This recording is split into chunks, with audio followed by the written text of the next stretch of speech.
Good afternoon, ladies and gentlemen, and welcome to the UPL Capital Market Day. Financial year 18-19 has been a momentous year for UPL. As you all know, on 20th of July, we announced the acquisition of Arista Life Science for a total consideration of $4.2 billion. And in just 6.5 months, we have closed the transaction and started operating as one company effective 1st of February 2019. Besides this year, as some of you may know, is the 50th year UPL has completed as the Golden Jubilee year.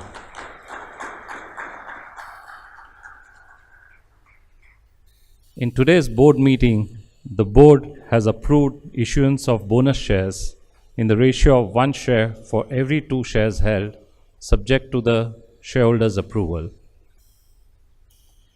With this, we move on to the agenda for the Capital Market Day. We'll start off with the presentation of Mr. Jay Shroff, followed by a presentation from Mr. Diego Casanola, who was the CEO of Arista Life Science and is now the CEO of the combined entity. Followed by this presentation, you'll have a presentation from Carlos Pellicer, who I guess a lot of people here know him. He was with us. He now heads our strategy and is also in charge of the integration process. So he'll provide us an update of how the integration has gone so far and what are the next steps. With this, I'll hand over to Jay.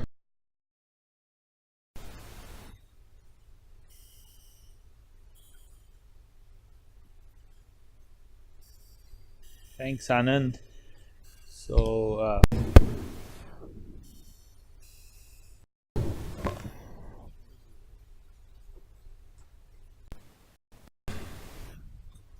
so 50 years ago, the journey of UPL started. My father is here, who is very active still and is in the office every day. Mom is also here. She was always there. And so it's been an exciting journey for the last 50 years, and I think actively involved for, I would say, little more than 30 years. It's been an exciting time to build a business from being a chemical company based in India for Indian market to being a company which you will see today is going to become a world leader in sustainable food production, and being a partner with many players across the board to bring good food, good quality, sustainable food, which is really the need of the hour. I'll run you through my presentation. This is the stakeholder statement, safe harbor statement. Okay. So, as Anand said, we have had a very, very busy year. In July 20th, we agreed to buy Arista. Arista was the one below us in the ranking in the ag chem industry. An extremely exciting business. We've looked at buying Arista many, many times. Arista has a very complementary business model, very complementary business.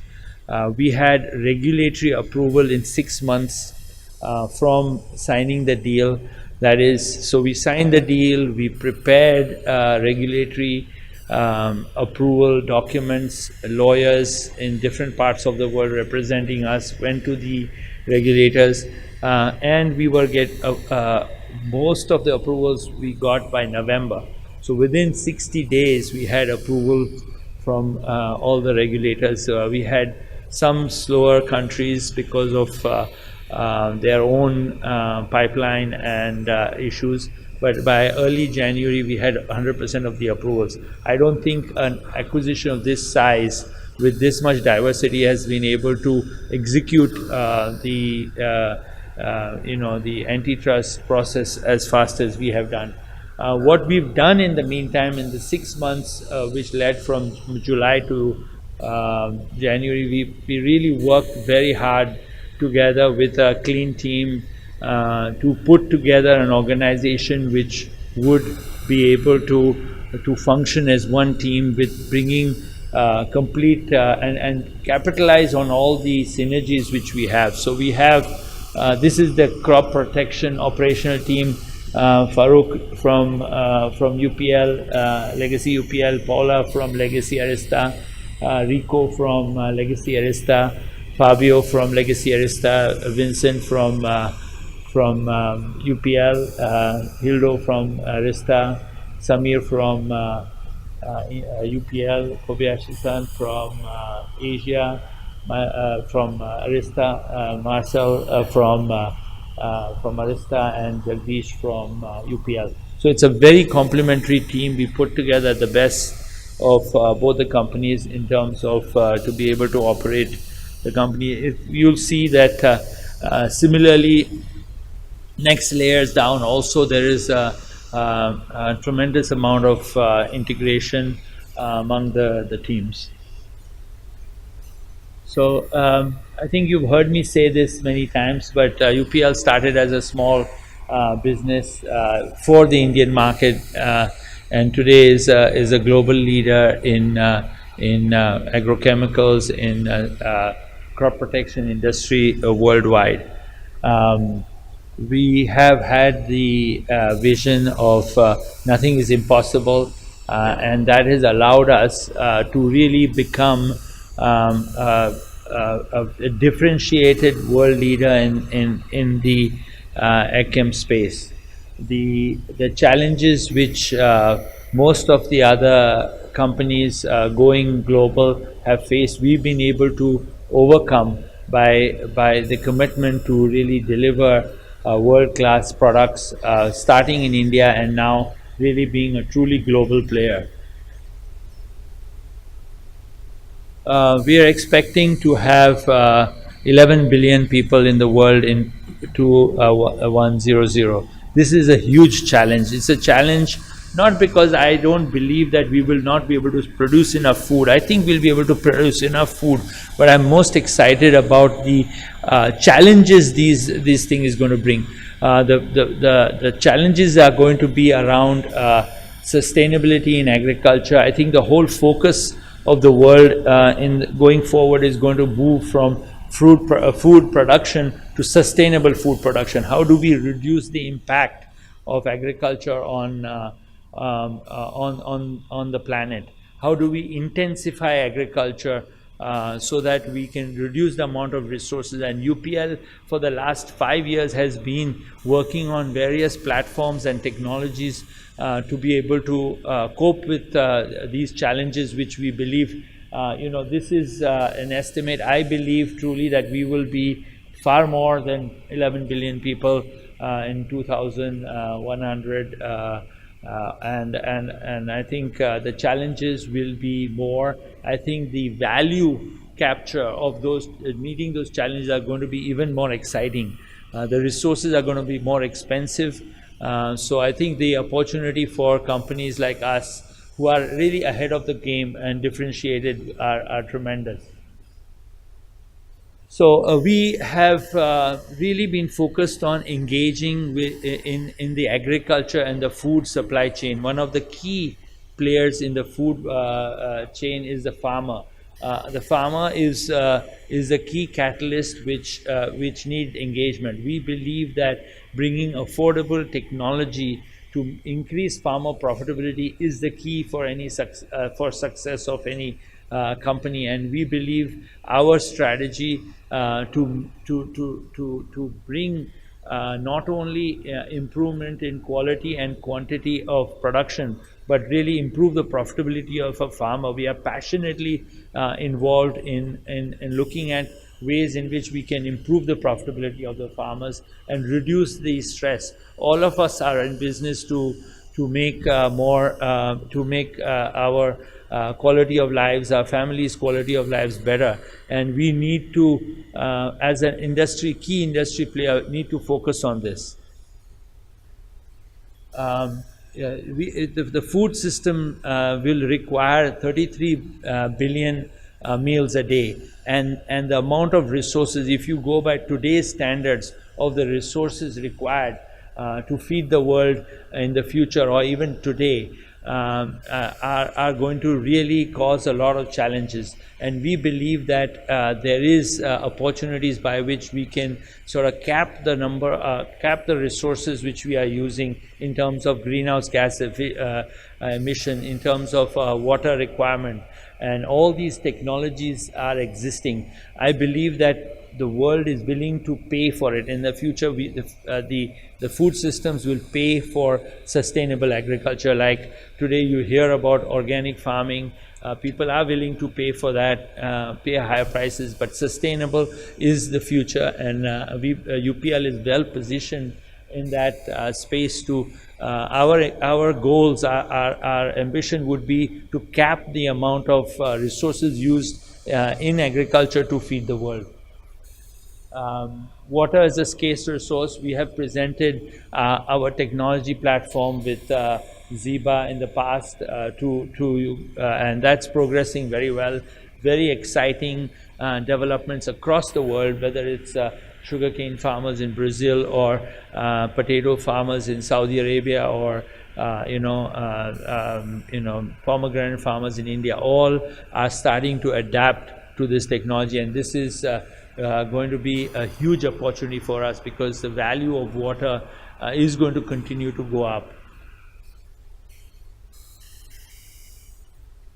All the technology around about you hear a lot about technologies around for digital farming, smart farming. All the aspect. Most of that investment is going for large farmers. UPL is unique, and we are leading the way in bringing digital agriculture to bring all these platforms to smallholder farmers. We are progressing very well, and we believe that's another huge opportunity for us to be able to improve the lives of farmers. Climate change is a huge issue. I am personally passionately involved, and all of our teams across the world are. And you'll hear more from Diego about the whole portfolio of technologies which we have, which is able to make a massive impact. This is an area where maybe I'm repeating myself, but it's a very exciting area for investment for us. And I think the traditional crop protection business is going to be just one part of the industry. Sustainable technology platform is going to be probably as big as the current AgChem business, and so our industry size could double in the future, and we are probably the best positioned as UPL to take advantage of that. There is to be the whole integration of agriculture we believe is going to be around food systems. I think the number of players, as you have seen in the last 2 years or 3-4 years, there has been a huge consolidation in the industry. We believe that consolidation will continue. Farmers are going to deal with a lot less suppliers. We think that most of the industry in the next 10 years will consolidate further into maybe 5 or 6 companies who really cater to farmers. The value chains are going to drive the future food value chains. So the food value chains are going to be driven by partnerships between the food companies, technology companies like ours, and farmers, and that is going to change the way we do business. Our costs are going to be amortized over a life cycle of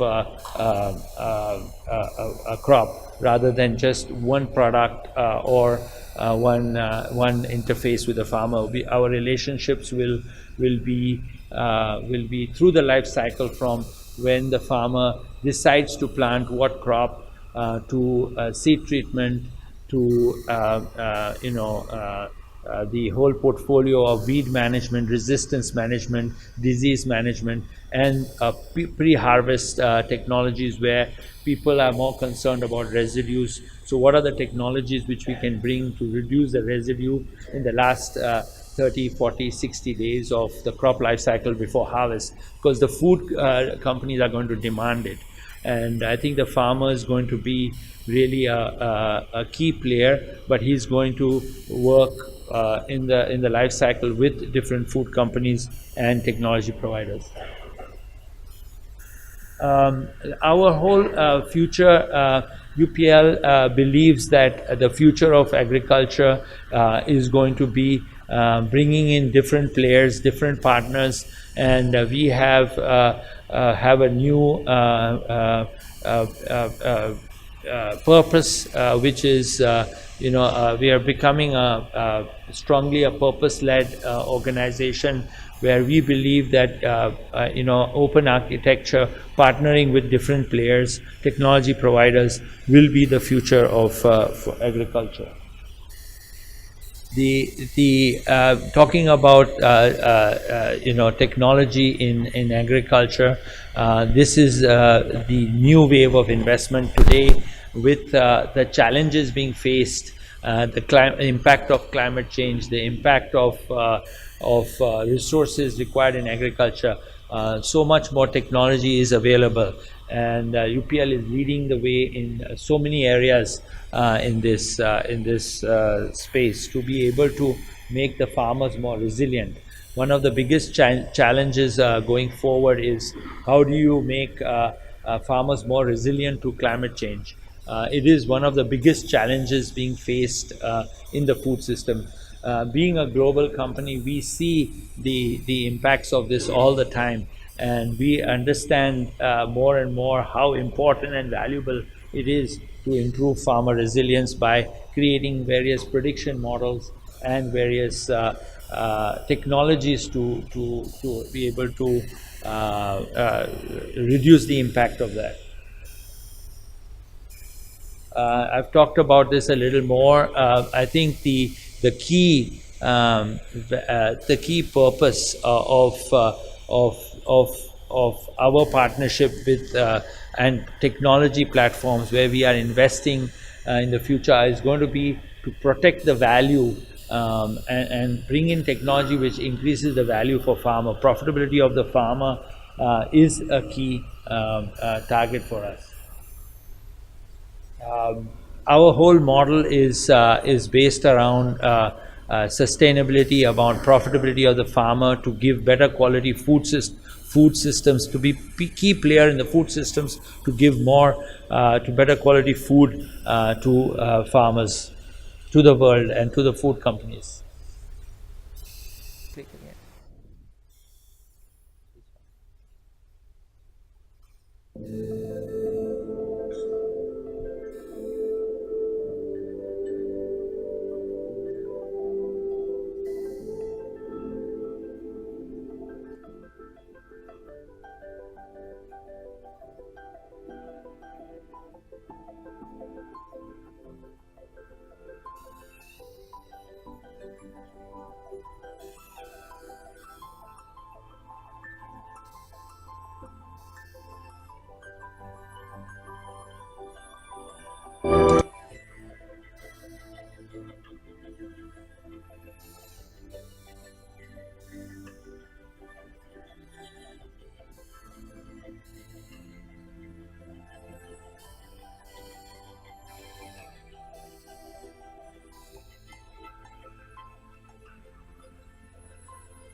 got it.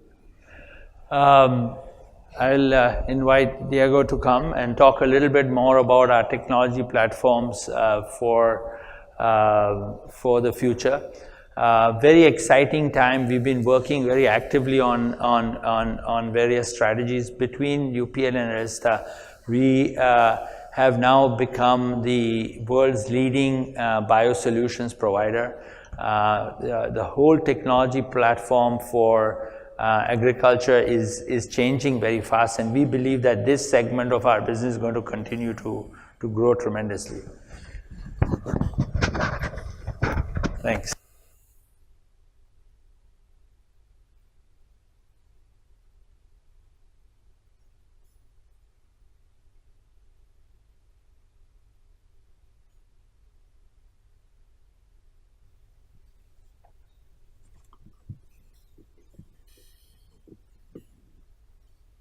So good afternoon, everybody. My name is Diego Casanello. I was the CEO of Arista before being acquired by UPL. I'm now the COO of UPL, of the crop protection business, working together with Jay on this very exciting task to really create this new leader in the agricultural industry. We have spent hours, I think, hours, sleepless nights, miles and miles traveling around, and we have done all this effort because we know that the chance that we have right now is a unique chance to really create something different. It's the question, how can we really build on the strengths of both companies without losing traction on everything that we have done as two companies before? It's also how we can put this company on an extraordinary path to growth in the future. We have a great chance. I'm very convinced about that. In OpenAg, the vision that Jay has given for our business, it's a vision for the business and it's a vision for agriculture. It's really not just another corporate let's say, visionary statement. It's really something we all stay behind. There is a lot of passion, there is a lot of activation of our teams behind this purpose. And, we're really becoming a purpose-led company that, as we all know, those companies that really have a strong purpose are more effective, are more successful than others. So my task today is just to talk about who is UPL after the acquisition of Arista, and also how we plan to operationalize this OpenAg vision into practice in the coming years. So our strategy builds really on 4 mega trends that are impacting the industry. We not only want to prepare for these trends, but we also want to turn these trends into an opportunity for you, for the UPL. And it starts with the first one, which is the industry consolidation. I mean, you all follow the news. What is driving industry consolidation? I mean, the cost to reach a farmer can be exponentially high if you're small. Scale really matters in this industry, and a larger portfolio really helps you amortize those costs, the cost of your sales organization, the cost to reach the farmer. The second trend that you see here is that the cost to develop a new active ingredient is also increasing, because of higher regulatory hurdles around the world. And this is reducing the number of new active ingredients that are reaching the market every year. But really, when you look at the farmer, when you talk to farmers around the world, they face the same problems. I mean, resistance to crop protection products is still there. So the needs are there. That means that the innovation is moving from the lab to the field, to really understanding how, let's say, what are the problems that the farmer faces, developing solutions, new formulations, new mixtures, new services that help do the job for the farmer. Another trend is that consumers are changing habits. I mean, they demand food and fiber that is produced more sustainably. One of the most promising alternative technologies is biosolutions. And we will talk about this in the course of the day. And this market is growing double digits, and you will see that we have a very strong position in this market, a huge opportunity for us to really change the game in agriculture in the coming years. And finally, another way to innovate and to reduce cost for the farmer is to take advantage of new digital technologies. And I'm talking about big data, I'm talking about artificial intelligence, about the Internet of Things, which are really tools that are already available to us and that are opening the door for the next revolution in agriculture.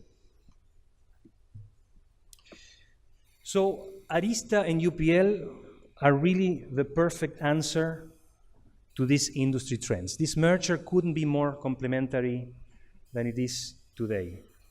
We become a tier 1 player that has the scale that is necessary to win in this consolidation race.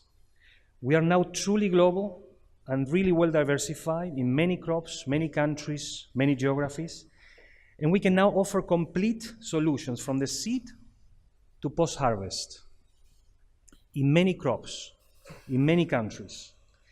We are the leader in the fast-growing biosolution market.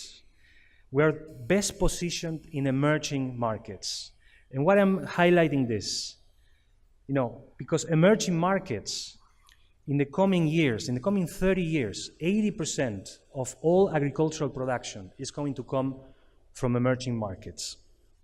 UPL has a DNA of emerging markets. This is not something that any company in this tier 1 group can claim. So another characteristic of both legacies has been that both are extreme agile. We are agile companies, we're very customer focused. We look for customer intimacy. And as the innovation moves from the lab to the field, as I was saying before, this is an attribute that matters, being fast and being nimble. And you need to listen to the farmer, you need to listen to your partners, and we're building really this company around that principle. And we are also great capital, stewards of capital in these two companies. Both companies are top tier, and you can do the math for yourself, in asset and R&D efficiency. Okay, so UPL has tremendous manufacturing capabilities. This is a core competence of UPL, and Arista has been extremely efficient in innovating, in R&D, being customer focused. And last but not least, I don't want to, I cannot emphasize more how excited we are about the team that we're building in UPL. I mean, it's the bench of leadership. The combination of talent of both companies is absolutely incredible. I can say that the integration has been so far extremely smooth. We're looking really because we have not lost key people. We have so far actually been advancing very, very well, very fast. And I think that's a good sign that I think UPL as a family, as a hub for Arista is really a great place. So, in summary, sorry, we go back. In summary, we don't like to think of ourselves as the number 5 largest company in the industry. We see ourselves as 1 + 4. And why is that? Because we are going to create a new class of 1.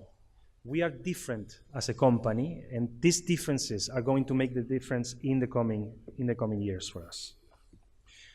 I want to spend a few minutes now to explain you how we translate OpenAg, this vision of OpenAg, into action. We don't understand our value chain as a linear relationship between the stakeholders. The way you see this is a classic way of looking at it, and it's wrong.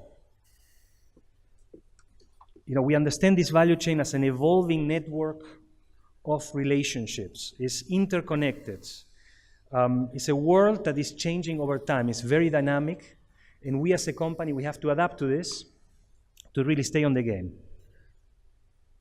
And that is why, the way to think about OpenAg, about our vision, our strategy, is as a platform of open networks that we are creating to grow. In these open networks, we are working with multiple stakeholders inside and outside our company towards a common goal. Instead of the traditional linear way to approach a problem within the boundaries of our own company, we create a fluid ways of interactions with no limits and no borders. OpenAg, in this sense, means creating open innovation networks, open access to reach any grower around the world. And when you start thinking about your ability to solve problems in terms not only of your internal competences, but when you want the competences of your partners of this network, the possibilities will really blow your mind moving forward. And when you start thinking about this market, not only in terms of selling agrochemicals, but much broader than that, as making food production and food systems more sustainable for farmers, consumers, for societies. Your market is no longer $60 billion, and I think Jay was saying that you have to think about the multiple times that value. So I'm going to go through this platform so that you understand what are the capabilities that we build, what are actually also the capabilities that we have from partners into these platforms. Open Solutions is a network that we were creating to solve problems for farmers, for consumers, for the value chain partners. And we're talking about sustainable offerings spanning from seed to post-harvest, from pest management to plant stress management to water management. We now bring a combined 13,000 products to this network, and we are the leaders in biosolutions that will disrupt the market in the coming years. Every year, we're growing the number of partnerships with important names in the food and fiber industry. We partner with them to ensure that, for example, potatoes can be produced at minimum residues and with significantly less water consumption, for example. We're also building a network of partners that provide new digital tools that we're including as part of these solutions. We're going to market with these solutions, as you will see, on a consistent solution branding. The brand is called ProNutiva.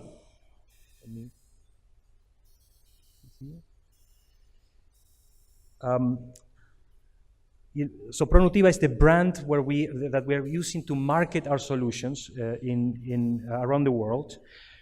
For the farmers or our value chain partners, ProNutiva can mean a way to produce more yield, reduce residues, reduce water consumption, or improve quality.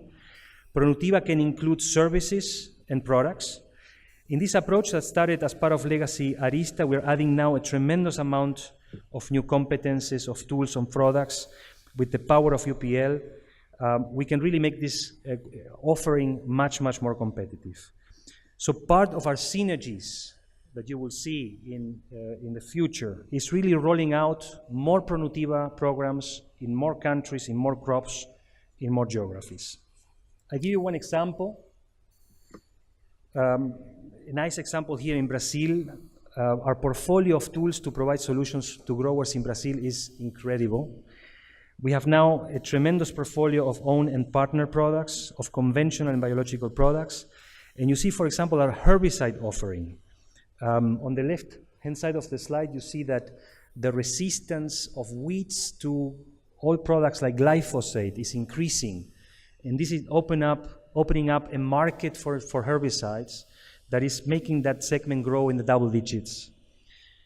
We have, with our ProNutiva approaches, a fantastic tool here to participate on that growth and help growers in Brazil.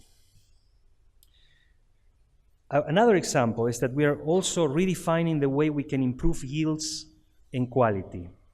In the past, the industry has focused on controlling pests and diseases, but we are looking also on how to improve the physiology of the plant. How can we boost the metabolism of the plant? And here, biostimulants regulate and deregulate gene activity in the plant, increasing and decreasing the amount of hormones present in the plant metabolism at different stages. UPL has the largest offering of biostimulants in the market, and this technology is now an integral part of our ProNutiva offer. Just to give you an idea, there is more yield that gets lost every year from plant stress, what we call plant stress. So, the effect of wind, of lack of water, of sun, than from pests that we have traditionally been focusing on. Our open access network is also growing. The objective of this network is to be able to reach any grower across all the key crops and key geographies, and we are very close to achieve that goal. To gain access, we partner with thousands of distributors and value chain partners. We also interact with key growers on a day-to-day basis with the objective to understand their needs. Our open access network has also a few very important characteristics. We are specialists in emerging markets, as I was saying before, and UPL, with its roots in India, knows small farmers like no one else in the industry. And we have a strong relative position and special focus on market segments that are growing faster than the rest of the market. We're talking about segments, for example, like crop establishment, or segments like plant stress and stimulation, where we know we're expecting double-digit growth in the coming years, and we have a tremendous portfolio for that.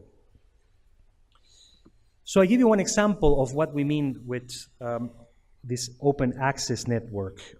This is the case in South Africa, where we're offering ProNutiva solutions, also using drones, using satellite imaging to predict the need to adjust spray programs in real time.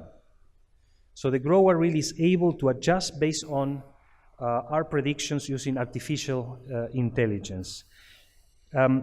This is a service that incorporates recommendations not only for pest management, but also for biostimulation. Another example is here in India. The challenge to support small farmers in emerging markets to improve their income, to make them more sustainable, to prepare them to face climate change. It's as much of a technology challenge as it is also a logistical challenge to really get access or to get close to that farmer. The technology is usually available. It's just that you need to adapt it. You need to really be there. And with our open access network, our ambition is to solve this dilemma and to increase the access to small farmers to this technology. We have here our Adarsh farm service system in India. This is a great example. Instead of spraying the field with a backpack under very tough conditions, farmers are really trusting us with the task to spray their fields using sprayers and application programs that we have specially adapted to these conditions. We use also here satellite monitoring of the correct application, and we're trying to optimize that way also the amount of hectares or the acres that we're treating. The result is significantly higher yields, more income for the farmer, reduced exposure of the farmer to the handling of agrochemicals. It's really a great success. We're very proud of what we have achieved here as UPL in the last few years. And the interesting thing is that this is a scalable model. We're bringing this now to Africa. We're bringing this now to Southeast Asia with the combined footprint of Arista and UPL. As new UPL, we can really scale up these programs very quickly. So now I want to invite Raj Tiwari. I think probably many of you know Raj. He's heads of operations and supply chain of UPL, to come here and present our open manufacturing network.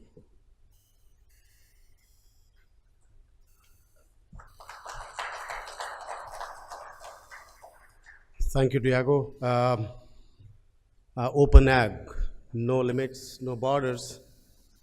And the primary objective is that to have a sustainable growth for all in the value chain. I mean, that's what it means. And one of the platform network which Diego talked about is open manufacturing.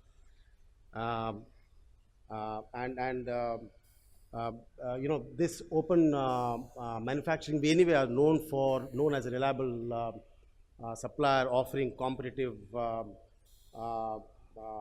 you know, offering to our customers. But equally important is to have a strong supplier partnerships.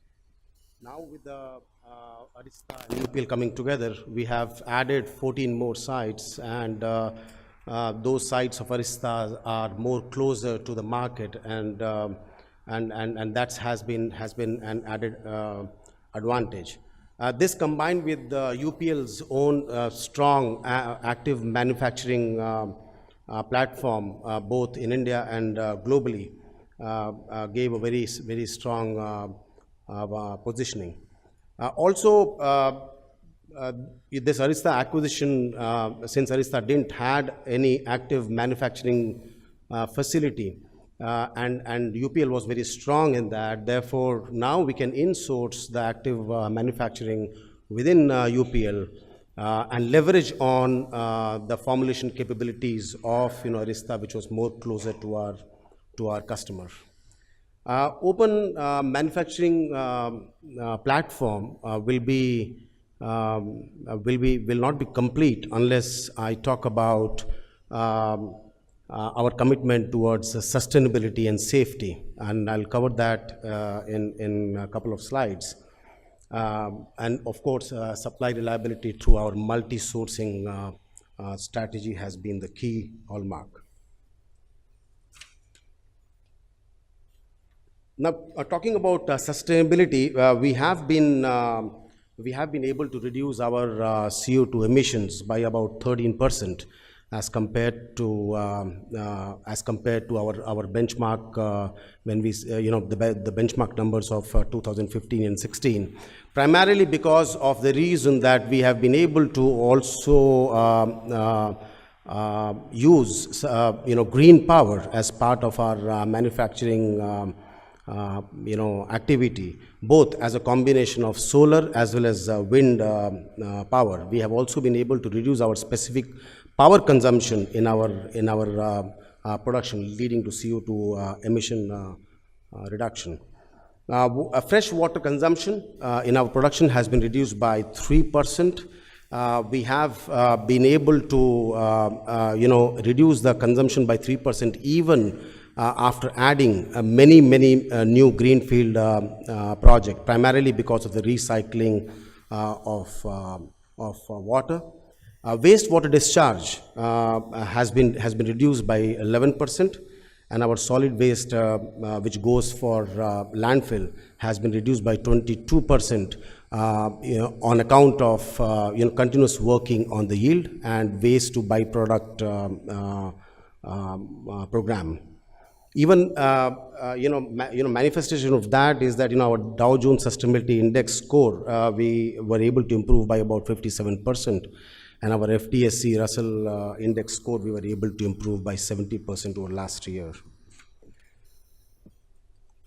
A bit of talk on the Chinese situation, and last year we did face some supply challenges because of what happened in China, mainly because of frequent disruption in our supplies, largely because of inspection happening there, and suppliers had to scale down their operations. These led to uncertainty in supplies. Rising cost in China because of compliance, enhanced compliance levels, and also because many of the capacity got closed because of these compliance issues.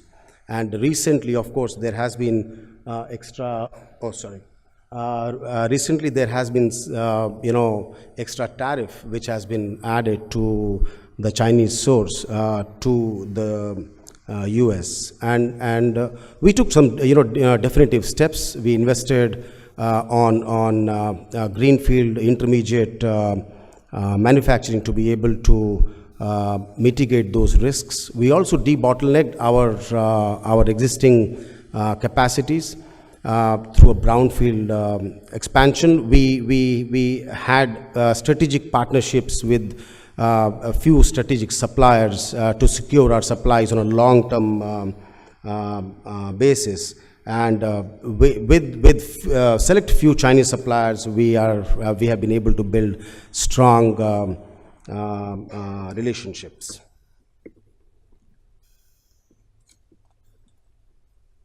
This, of course, last year we won more than 50 awards globally, but just a glimpse of few of the sustainability and safety awards your company received last year on safety, on sustainability, on environment, on cleaner production, both in India as well as internationally. I'll now invite Diego for the next.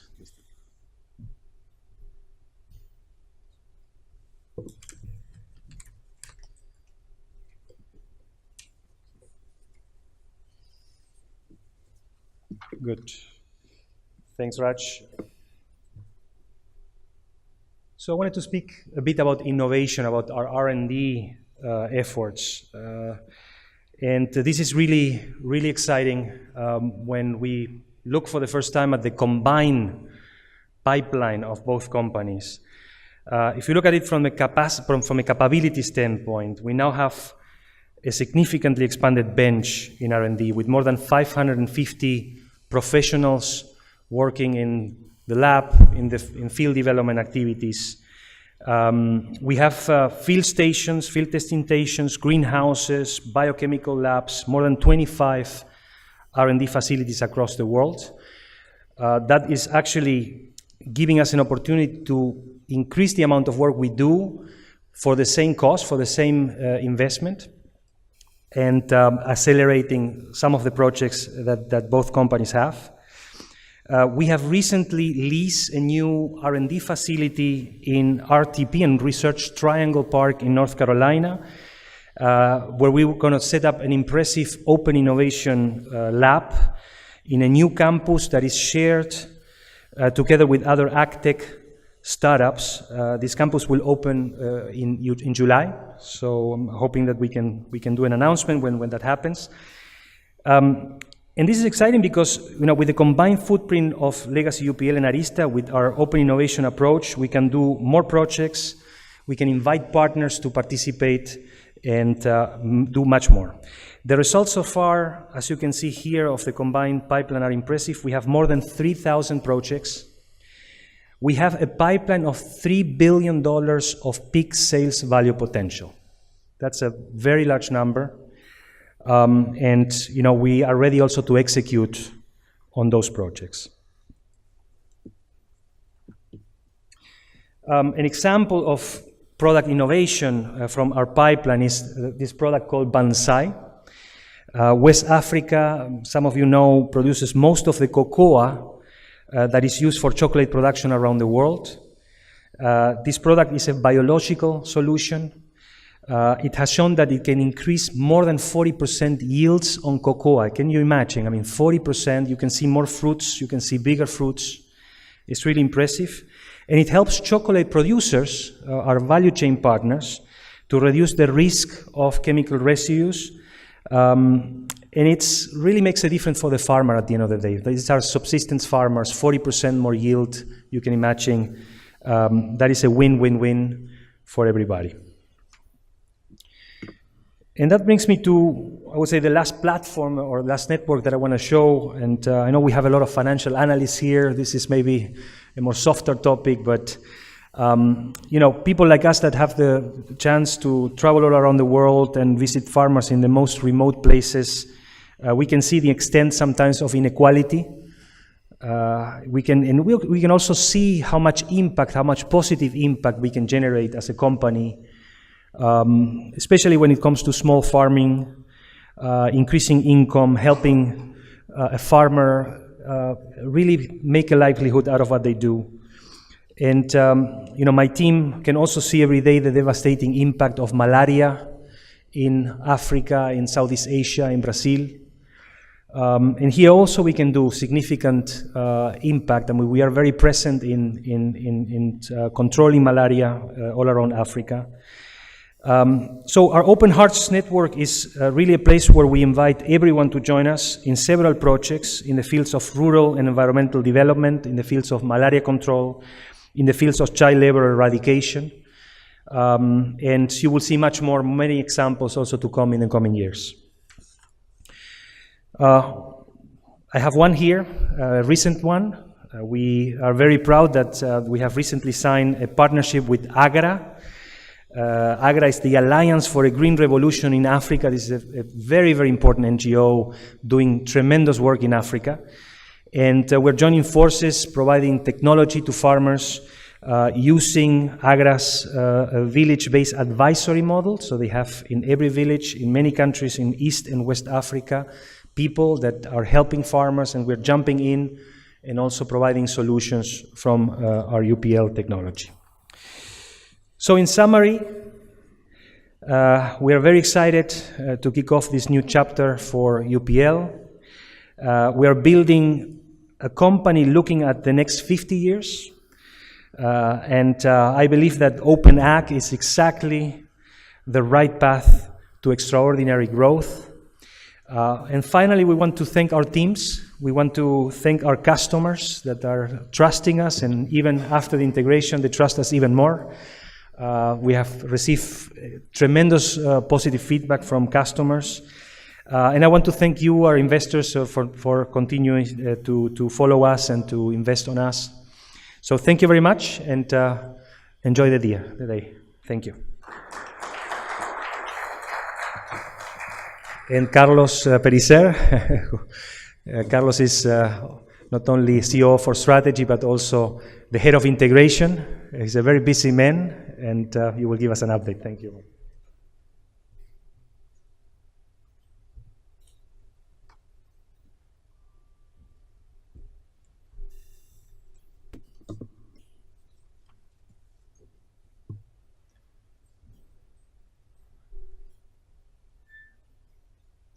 Hello, everyone. I believe I have seen so many faces, common face here that we have been together during the last years. I have been talking a lot about Brazil with all of you until 2 years ago. Last year, I started this new journey of talk about the strategy and innovation, areas that I love and I used to dedicate a lot. And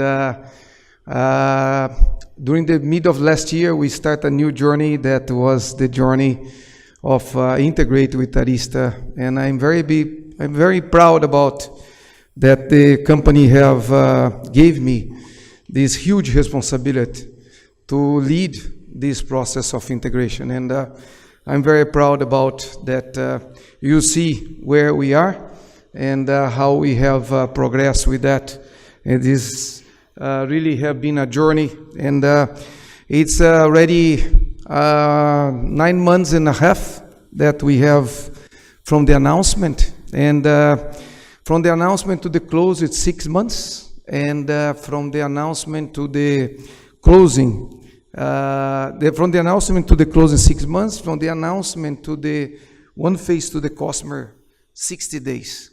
I believe this is really a big demonstration how much the team have worked, but it's a huge demonstration to how much this is a perfect match partnership, marriage, because in 6 months to become ready in terms of antitrust perspective, to approve in every country without any divestment.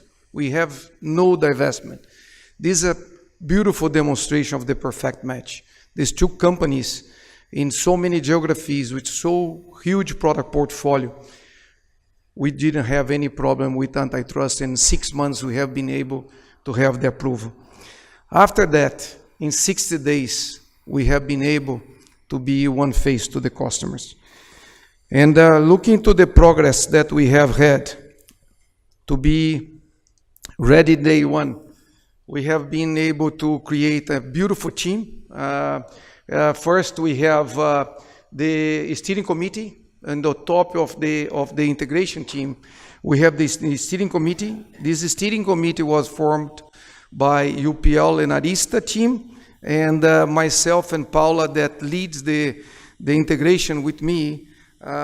We was reporting to the steering committee, and this in our team of integration team was compounded by 3 main teams. One that was the IMO core team, another one was the business unit integration team, and the other one was the function integration team. These 3 blocks, these 3 teams, was very much dedicated to work to the day one readiness, to the value capture, and to the culture and communication approach. And as main points was to us in day one readiness was to be secured business continuity, to work very hard to retain our key talents and work properly to have the business continuity. All the legal and statutory compliance was a very important point. Set up interim process to start the business in a proper way. On the value capture perspective, we have identified cost synergies of more than $200 million, and we have identified revenue synergies of more than $355 million opportunities. We have created and implemented plans to be ready to execute at the closing, say at the closing to us to be running without any problem. All the cultural aspect, we have worked very deeply on the culture, and we have over-communicate what we will talk about soon.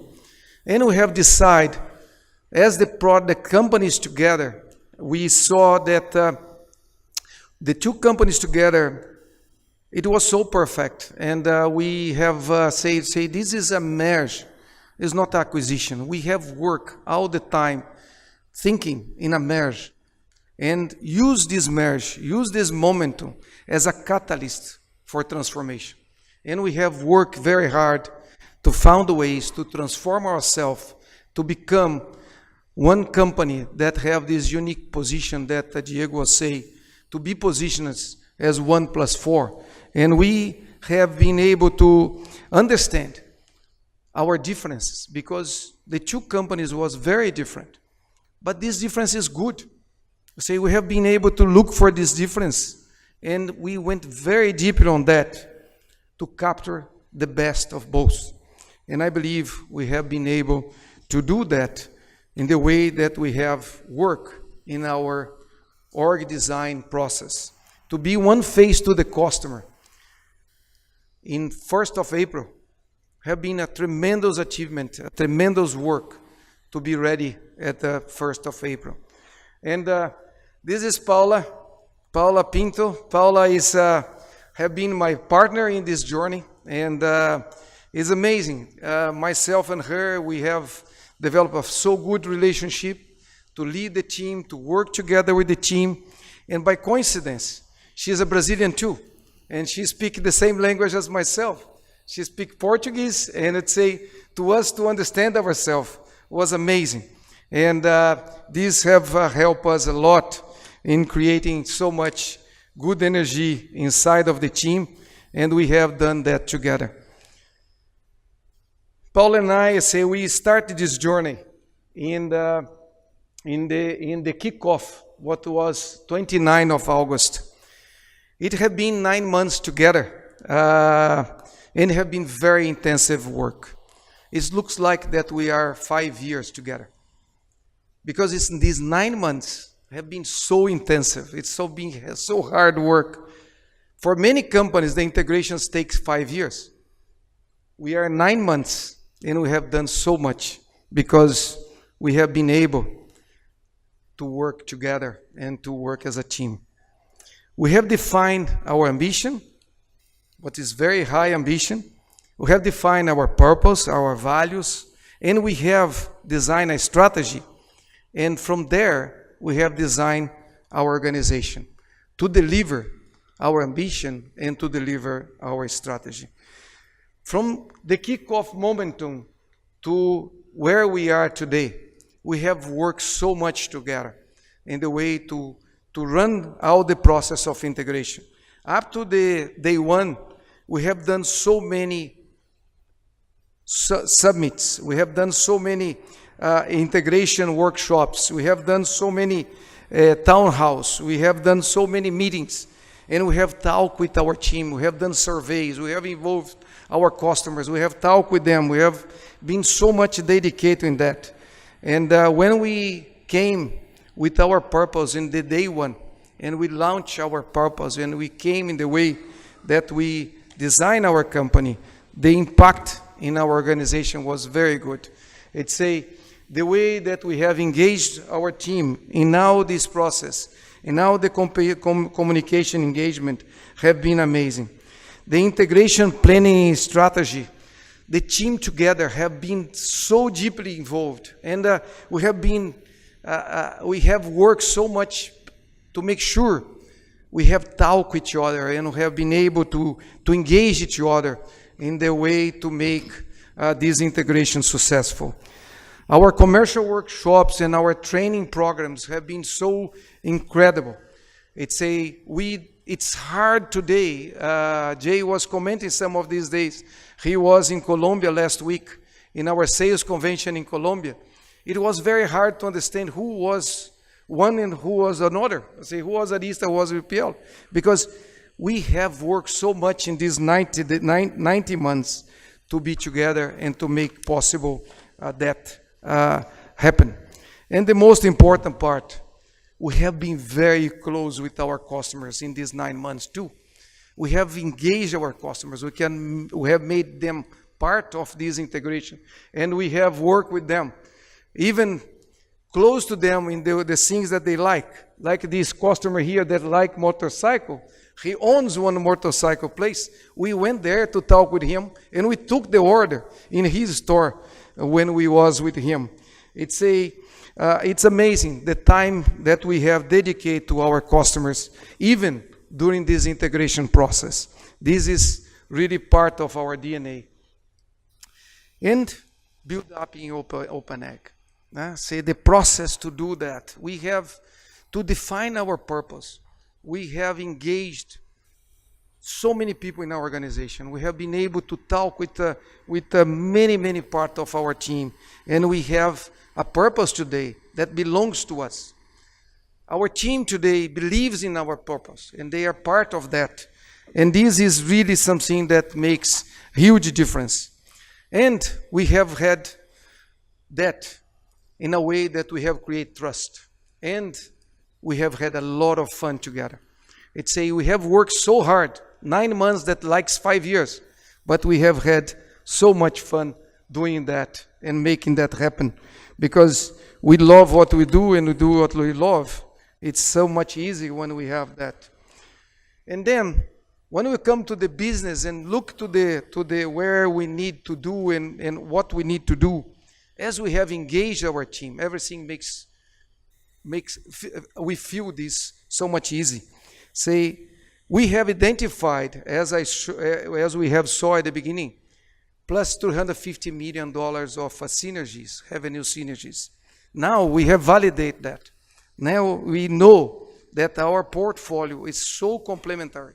Our portfolio is so good together now that this will be an enabler to us to make these revenue synergies possible.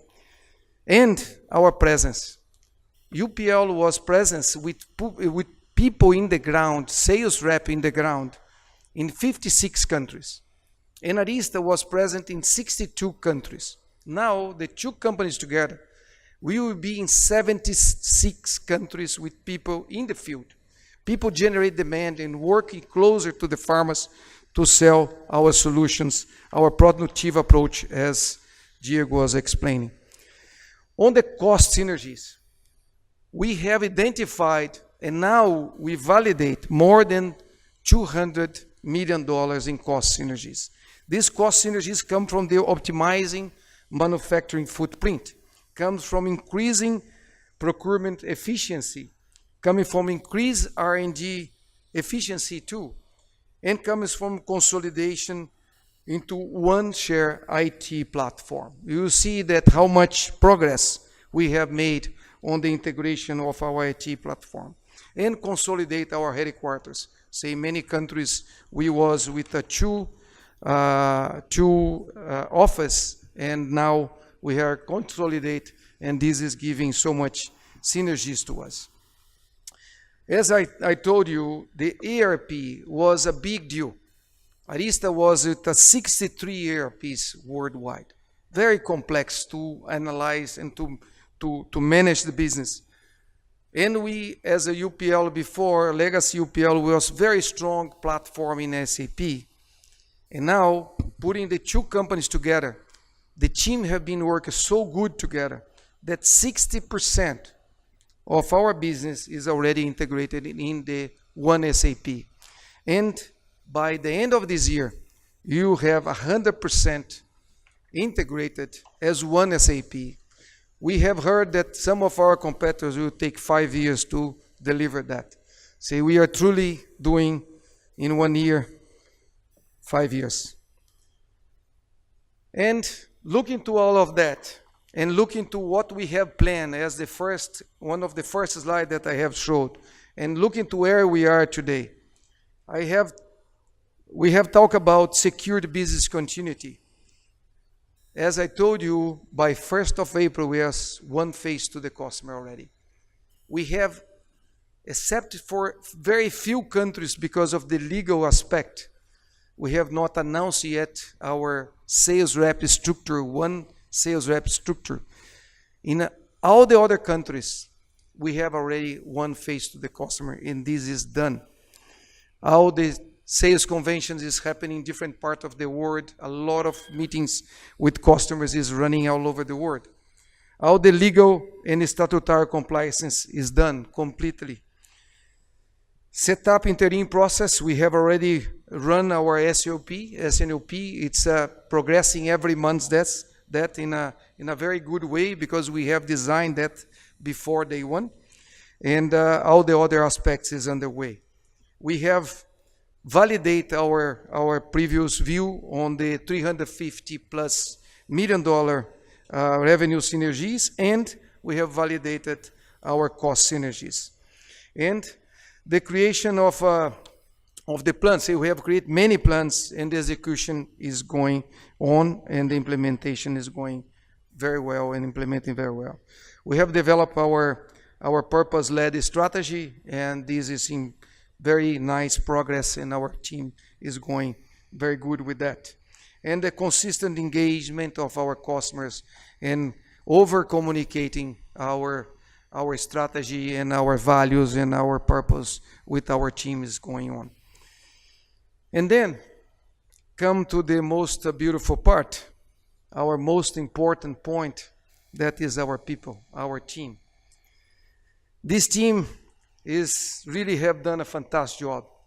9 months we are where we are, and looking for that, we don't have any doubt where we can be, and we don't have any doubt that we will deliver our ambition.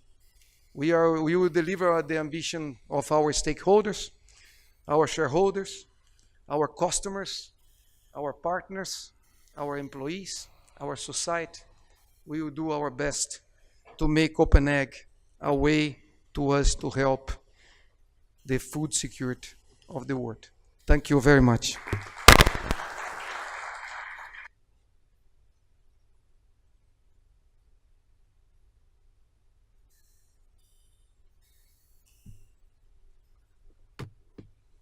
So with this, we come to the final slides on the financials. And well, we tried to keep the slides as simple as we can, but I can assure you, when you see them, you will see there is a fair amount of complexities as we have provided the merged financials of the two companies.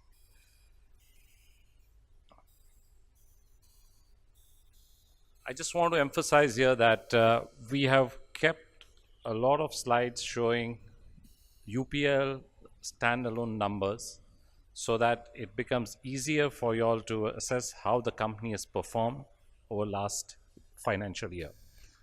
From an audit point of view, we have added the 2 months numbers of Arista, but we have tried to segregate the impact of those 2 months numbers just to share with you how UPL has performed in the last financial years.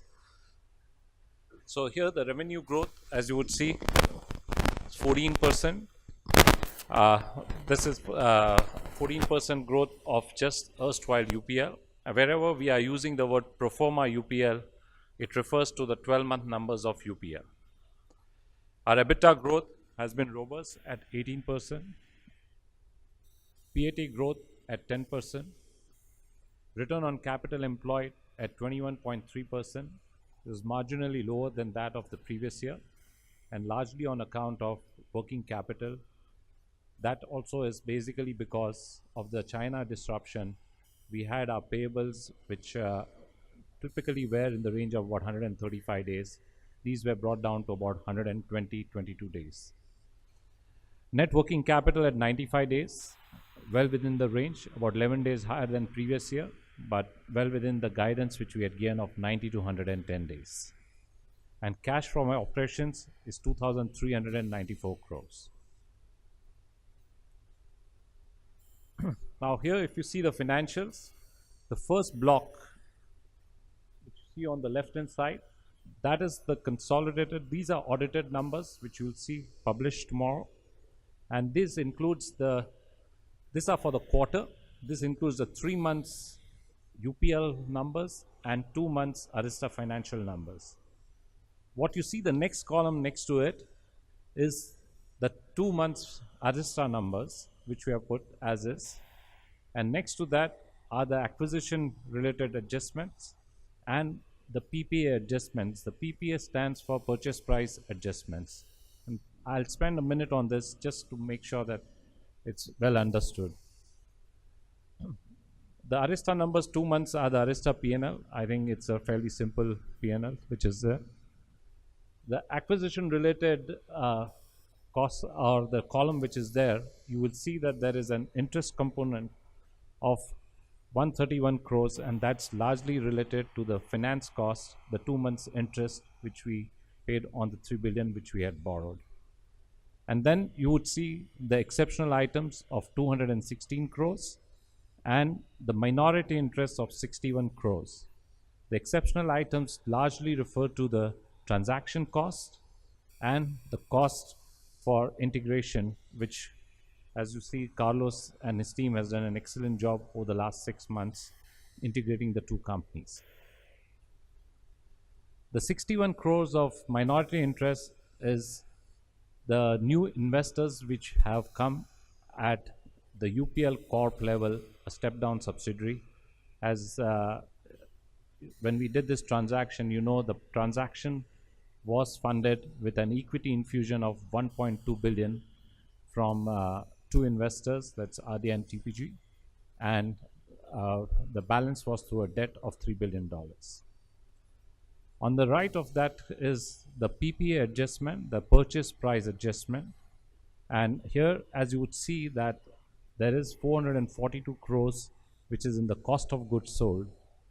This adjustment is largely because when we acquired the business, as per the accounting standards, we need to do a fair valuation of all the assets, including the working capital, which means that the inventories have been bought in at the fair market value, which would nothing but be the selling price. So as a result, we have to back off the fair market value to bring the costs, and that's the adjustment of 442 crores, which is nothing but the inventory which we sold in the last 2 months of Arista products. Besides that, you see the adjustment of roughly 102 crores. That's the depreciation for the 2 months for assets which were again bought to the fair value, the incremental value which came because of bringing the assets to the fair value on the date of acquisition, and associated depreciation on that is about 102 crores. The other adjustment is of tax. This tax is largely nothing but the deferred tax liability, which is created because we did the fair valuation of all the assets. So that's the purchase price adjustment. And next to that are the two columns which shows, again, I would say, put it this way, the standalone UPL numbers. And there, as you would see, that we have revenues for the quarter of 6,556 crores versus that of the previous of 5,691 crores, a growth of 15% over that of the previous year, same quarter. EBITDA has grown by 18%, and profit after tax and after minority interest and other associate income has grown by 18% for the quarter. So these are the quarterly numbers. Moving on, the revenue splits. We had a 7% volume growth. We had a 5% price increase. This is again the fourth consecutive quarter in which we have been able to get price increases for our products. 3% was on account of exchange. So the overall growth for the quarter was 15%. And if one has to look at it on a constant currency basis, the growth was 12%. These are the financial results for the full year. Again, it's the same format. And as you would see that the numbers for Arista, the acquisition related adjustments, and that for the PPA are the same as we showed in the Q4 numbers, because this pertains to the 2 months. As you know, we concluded the transaction effective 1st February, 31st January and 1st February onwards, we operated as one company. So the results are here for the 2 months of the last quarter. The last, on the extreme right, are the 2 columns which shows UPL performance for the full year. So we had revenues of 19,869 crores, a growth of 14% over that of the previous year. Our contribution margin also grew in the same rate at about 14% over that of the previous year.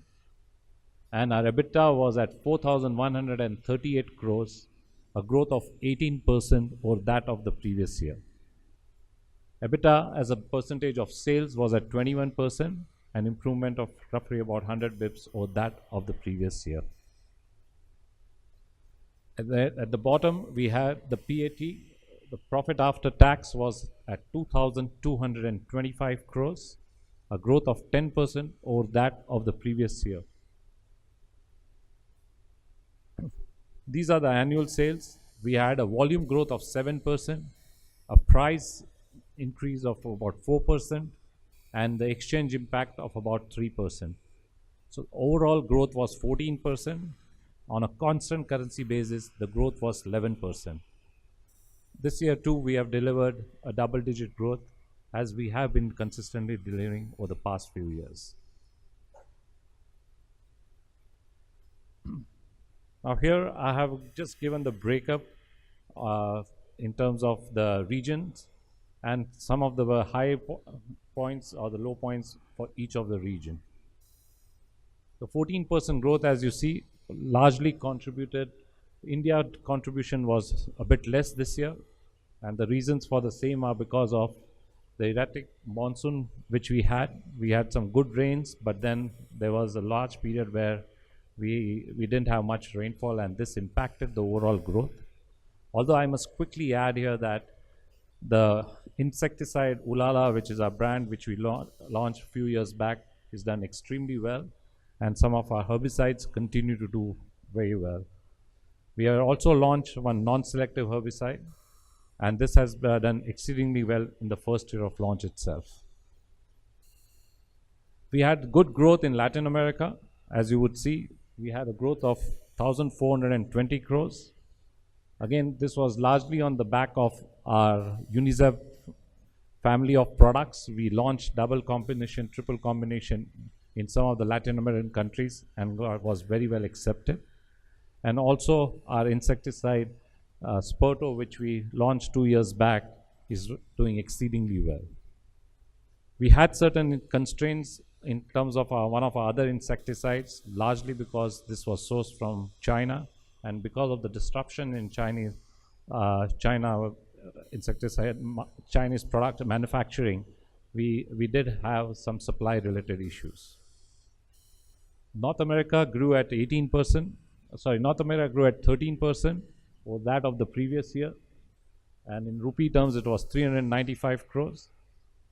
Again, our herbicide portfolio is doing exceedingly well on the back of weed resistance related issues, and we are seeing some particularly stress as we speak, among the farmer sentiments, basically because of the China-US trade war which has been going on. In Europe, we saw a good growth. We had a growth of 16%, and this was largely on back of good season in sugar beet herbicide. As you all know, we have a very dominant position in sugar beet herbicide, and we had an extremely good season, so we saw some very good growth coming out of this segment. Besides this, in the southern part of Europe, we did see some good rainfall and therefore good demand for our fungicides. In rest of the world, we saw a 6% growth, and this was coming largely from Africa and Southeast Asia.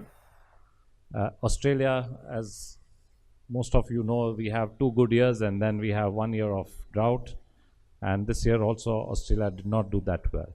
So that's been broadly the breakup of growth region-wise. This is the purchase price allocation. I'll just go through it quickly, but since we have a lot of analysts here, so it's important to just highlight this point. On the left, when you see, we paid totally in rupee term 31,457 crores. Against this, we got tangible assets of 962 crores, intangible assets of 378 crores. These are all at book value. The assets which I am quoting here are book value. And we got net working capital of 7,162 crores.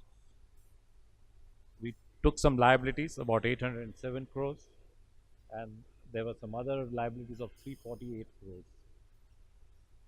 Now to the on the right, when you see the dark where we have written 141 crores, this is the step up which you see in the fixed asset. When I say the step up is bringing these assets at the fair market value. We had another step up in terms of intangible assets of about 8,940 crores. This was largely pertaining to the various registrations which came to us from Arista, and 769 crores is the step up on working capital. There were certain liabilities largely represented by the deferred tax liabilities, which were also taken over by us. And on the extreme right, you see the 15,034. That's the goodwill amount which we have paid for this transaction. So we tried to give the balance sheet. Again, the same way. If you see on the extreme right are the balance sheet of 2019, which is the erstwhile UPL balance sheet without Arista opening balance sheet and the adjustments which we have done. And on the extreme right is the legacy balance sheet for 2018. On the left, where the starting point is the balance sheet, which is the audited balance sheet, which includes all the transactions in terms of the opening balance sheet of Arista, as well as the adjustments which we saw, which happened over the last 2 months, where as I mentioned, the 2 months sales are included, and so are the items of the balance sheet included here. The sources of fund is nothing but the capital which we got in. As I mentioned, 31,459 is nothing but 4.2 billion, of which 1.2 billion came through equity and the 3 billion is through debt.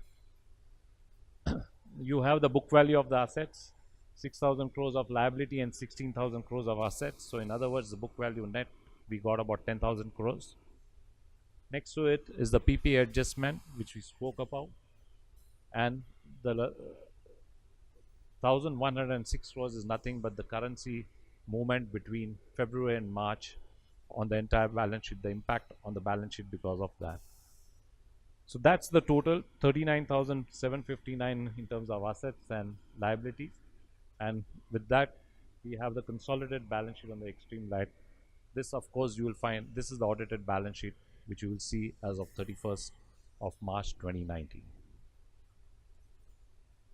On working capital, as I just shared at the beginning, we had, as you see on the extreme right, we had an increase of about 11 days, but we did pretty well in terms of our receivables. They are down from 125 to 116 days.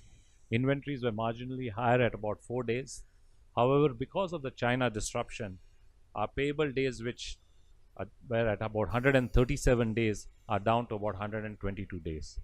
So largely because of that, we saw an 11 days increase in our net working capital.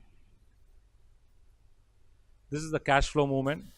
Won't get into all the details, but from operations, it's 2,394 crores. From about 30,127 crores is the investments which we did to acquire the assets of Arista, and the rest is from the investing activity. And therefore, we are more or less at flat. We started the year with 2,896 crores of cash. We ended the year with about 2,851 crores of cash. This is the debt profile. Here, I would just like to add that we took the $3 billion loan. It was a US dollar loan which we took at LIBOR plus 160. We continue to be rated even after taking this loan an investment grade company by all the three rating agencies. Moody's, S&P and Fitch, all three rating agencies continue to rate us as investment grade. What we have done in order to further reduce our cost of borrowing, we have swapped off the $3 billion loan, which is a 5-year loan, of 1.5 billion we have swapped into euros, and that's largely because we have now a strong euro portfolio of business in euros, and backed with that strong cash flows, we swapped $1.5 billion of dollar loan into euro, shaving off about 1.5% in our interest costs. Because of Arista, we have strong presence in Japan. We swapped about $400 million of our US dollar loans into Japanese yen loans. This further helped us to reduce our interest costs by about 75 basis points. So when you compare it with the dollar terms, we could save close to about 2.5% on our Japanese yen loans. As you also would say, most of our loans are unsecured. Almost 98% of our loans are unsecured, and maturity also, considering that is an acquisition which we have done, while we would have strong cash flows, but we would need money for working capital. So most of the maturity of the loans are long term, as you would observe. Most of the loan is 5 years. We have an option to prepay anytime we want. Besides that, we have two outstanding bonds. One is a 10-year bond, which is of 300 million, and another is a 5-year bond, which is of 500 million. This is our guidance, and here I just want to share, as you know, the 2 months numbers which we have of Arista, and we have 12 months numbers of UPL. So from a financial modeling point of view, I would say that you consider a total revenue for the full year for both the entities roughly at about 32,500. I just want to mention this is purely from a financial modeling point of view and nothing else. It's not a guidance in terms of numbers or anything. It is just that you take that as a base for 2019 for projecting the financial for preparing your financial model for the following year. And as you would observe, we are guiding a revenue growth of about 8 to 10% on this. I would say from a modeling point of view, revenues of current year of 32,500 crores, combined revenue of both the entities. On the EBITDA, the combined EBITDA from a modeling point of view, one could consider at 6,900 crores, and we are guiding for a EBITDA growth of 16 to 20% for the financial year 20. In terms of working capital, our guidance remains more or less the same, 100 to 110 days, and we are also guiding for a debt reduction of anywhere between 3,150 crores to 3,500 crores. So this is our guidance for the financial year 2020. Now I'll invite Mr. Shroff, Mr. Rajendra Darak, Diego, Casnola, Carlos. We are happy to take question and answers for the next 45 minutes. Oh, there are some mics straight there. Yeah.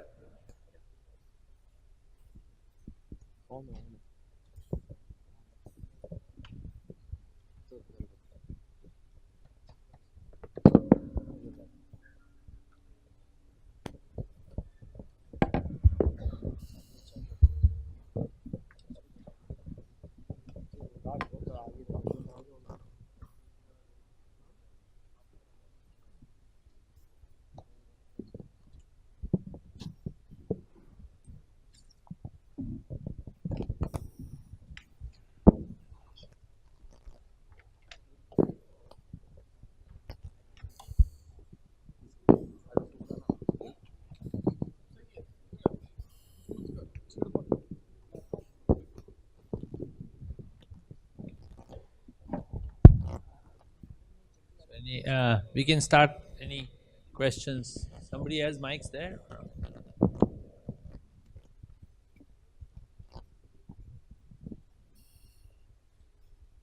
Anybody else, they can just pass you the second mic. Uh, Thanks for the detailed presentation. This is Girish from Morgan Stanley. Volume badao.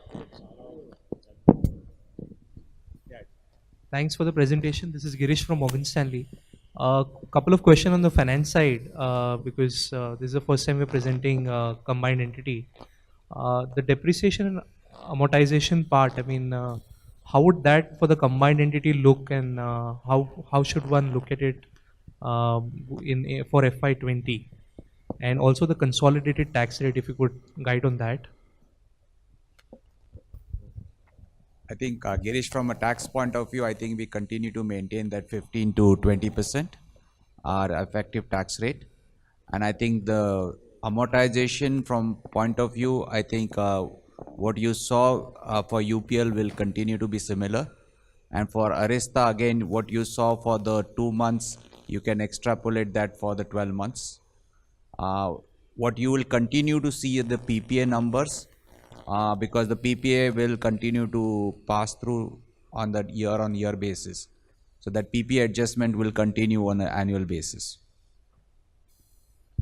So just on the cash flow slide, we have something as a release of 8530 crores, which is pertaining to some preference shares of Advanta. I'm not sure if I understood that correctly. It was not 8,000. No, it's not 8,500 crores. I'll tell you the amount. It's basically we had investment. If you remember, our this is a small amount we had when we did the merger of Advanta into UPL. Shareholders had an option either to take equity or take preference shares. So it should be less than 20 odd crores, if I remember right. You have that number here? It's a small amount. It's not really. It's not the.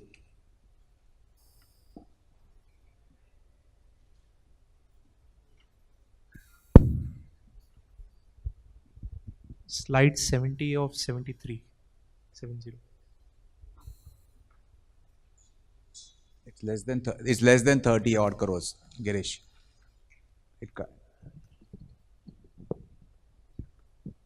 I'll Sure, thanks. Anybody else?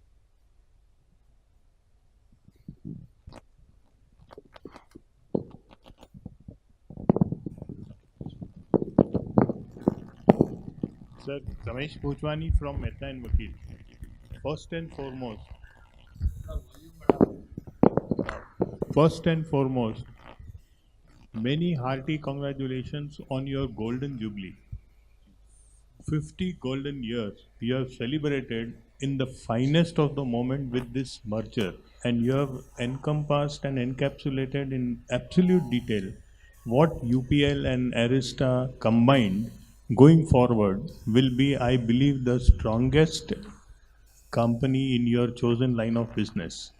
Seeing the presentation, your 36% revenue is coming from Latin America, and going forward, and the entire world you have engulfed in your activity. Next 5 years or 10 years, will Latin America maintain this 36% or other regions increase the revenue as well as the bottom line?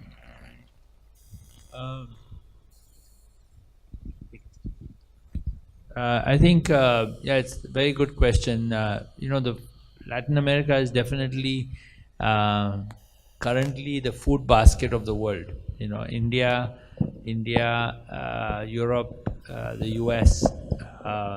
Europe and US saturated to an extent, yield improvement. If you look at the growth areas in the future are going to be, as I think Diego said, Asia. I think Africa will continue to grow. Adoption of technology is where we get involved. I think when the whole platform of sustainable agriculture and the technology platforms, which some of the things you saw, which really make a substantial impact on farmer income, We believe that technology should lower the cost of production, not increase the cost of production. And we really are so committed to that as a company that, and passionately committed that all the technology platforms which you saw, and some of it you've not seen because they're still in pipeline and we have limited amount of time to share with you, are going to reduce the cost of production a lot and improve the quality of production. So when you do all those things and bring these platforms to small farmers, we believe India, China, Africa, Asia, these are the markets. In 10 years from now, they would be, I would think, substantial share of the market. So the growth is going to come here. You want? No, I think you answered it well. I would say Eastern Europe also, when it comes to wheat, when it comes to canola, Russia, Ukraine are going to also play a big role. Yeah, and Brazil certainly for the next 5 years, 10 years, I mean, it's going to be a motor for growth. So it's good to have 37% in that region. Sir, in that case, your guidance of a 10% top line growth seems to be very conservative to me.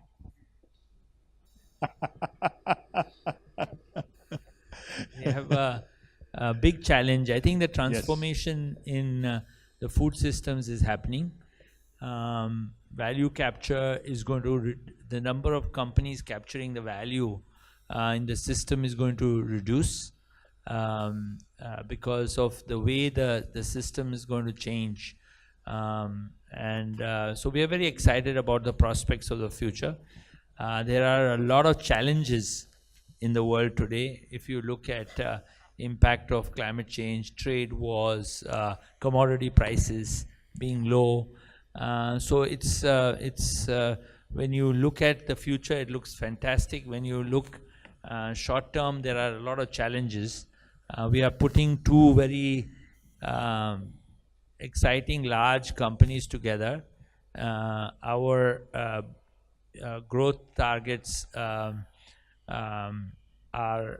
we believe are achievable, but we will still be the fastest growing company in the industry, and if you take the average of the top 10 companies, our growth rate will be almost 2 or 3 times that. So while we are ambitious, we want to be realistic. Yes. And do what we can. Thank you and all the best. Thank you.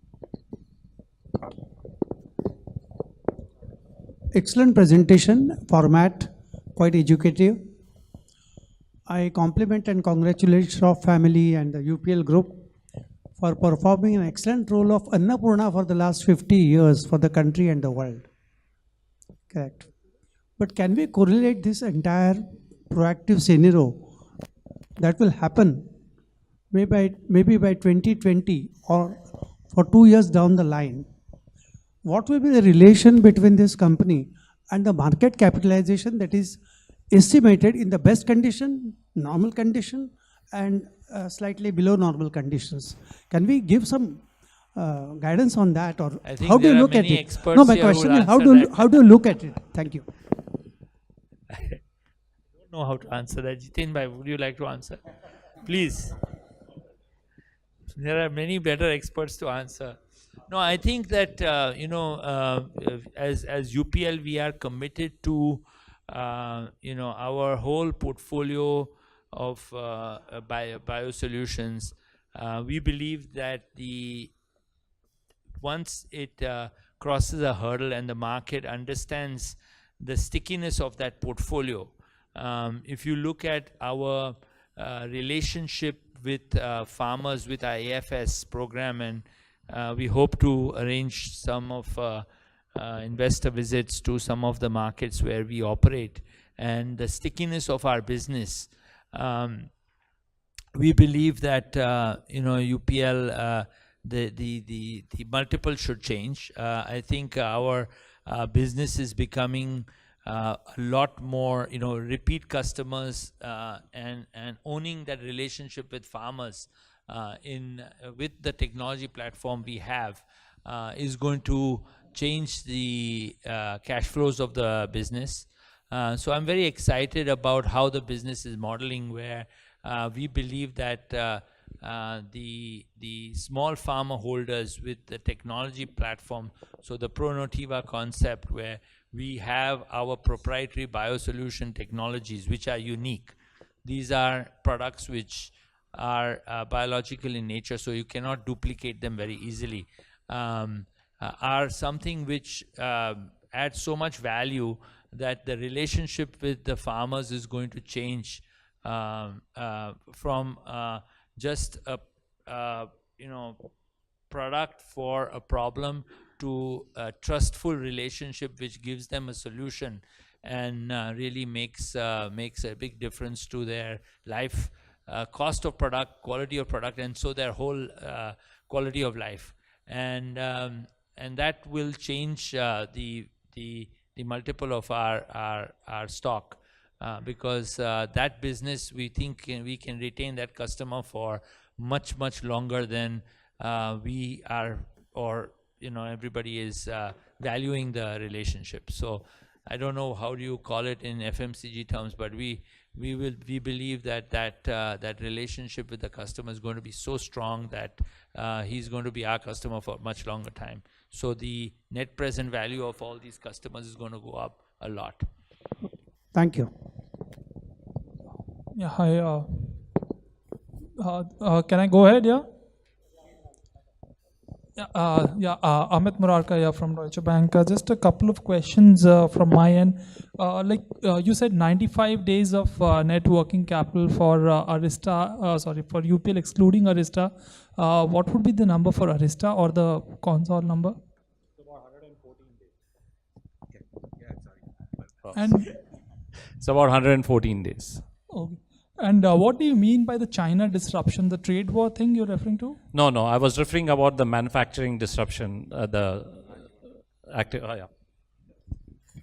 And and what would be the just the gross and net debt figures?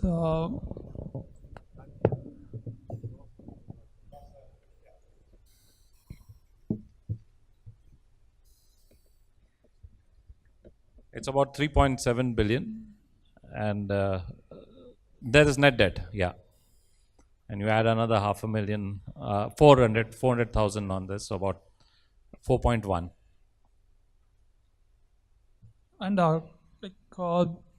globally, glyphosate is going through a tough time. Amit, we can't hear you, Amit. Yeah, so the glyphosate is facing some issues. So what do you think? How does it change the prospects for glufosinate, the alternative? Can you repeat the question? So glyphosate globally has been facing these recent issues with the class action lawsuit risks and all that. How does it change the prospect for growth of glufosinate, and how is the situation there? So I think both the products are used to burn down weeds. Particularly, they are non-selective herbicides. So they can sort of complement, be replaced in certain segments. A lot more crops in the GM crops have the Roundup Ready gene, the glyphosate tolerance gene. So the adoption of glyphosate is much more in the world. Glyphosate is a much more lower cost per acre. So the adoption of glyphosate is much more. Glufosinate has also become a lot more competitive since we introduced the product in the last 4 years or so. We've steadily brought down the prices to make it more competitive to the farmers, but it's not a pure replacement. It is used much more where there is glyphosate resistance in the crops. You want to? Yeah, I think you covered it well, Jay. The glyphosate resistance is one driver for glufosinate growth. Also, if you look at what's happening with another big herbicide, paraquat, which has been banned in several markets like Vietnam, for example, these are opportunities for glufosinate. Glufosinate is actually the natural alternative for that. So the product has growth prospects, and we are very well positioned for that. Just to add on that, it's we have a life cycle management for this product is a platform, and we are managing different mixtures and different approach that we believe that we can come with very strong solutions to the weed resistance management that is in place. So, good evening. This is Sonali from Jefferies. So, my first question is, how should we look at the capex of the combined entity, considering that we have cited that we will insource the manufacturing of Arista into UPL?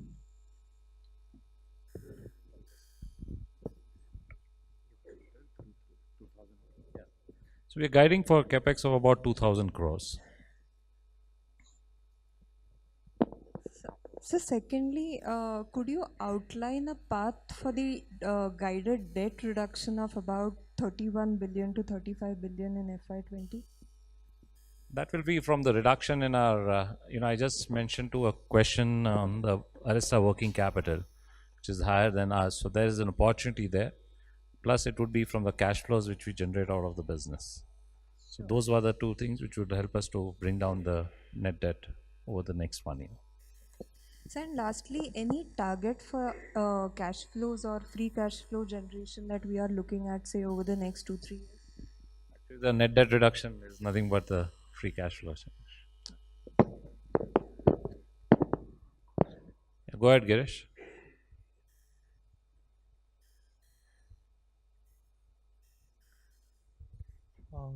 Just as a clarification on your guidances, you had $100 million on revenue synergies, and you guided for growth of 8 to 10%.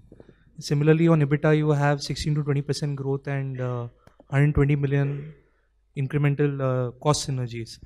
So just want to tie the two up together. Are you looking at them separately, or you factored this in your official FY20 guidance now? It is factored in, Girish, and I think that's the run rate. The accruals in the year would be slightly lower than them. That's the run rate, as by the time the end of the year we could have got to that numbers if you run on a 12-month basis. So but the guidance includes the synergy for both the cost and the top line. Secondly, the combined entities R&D spend, if you can just highlight that as how that would be in the medium term, perhaps.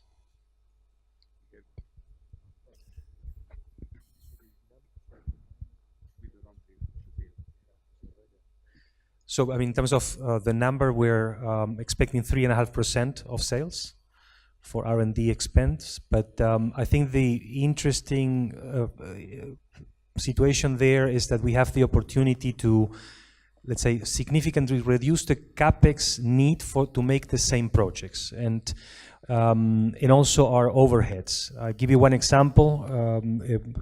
Both companies used to outsource a lot of field trials, a lot of studies to register products. Now that we have the combined footprint, we can insource, and with that reduce our spend and our capex. We have also efficiencies in the companies with the vendors that we work in some cases that will also help us reduce capex. But more important is the ability to execute on the projects that we have, because that sometimes costs you time. It makes you do trials 2 times when you actually can do it only 1. So with this combined footprint, having selected the right talent, we believe that we can also improve our R&D efficiency from that angle. Any breakup of capex that you provided, just providing some color as to how much you are going to in-source in-house capability building versus seeds versus different geographies now, versus, if you could provide some color of the 2,000 crores? On the, no, you're talking on the overall capex, or Yes.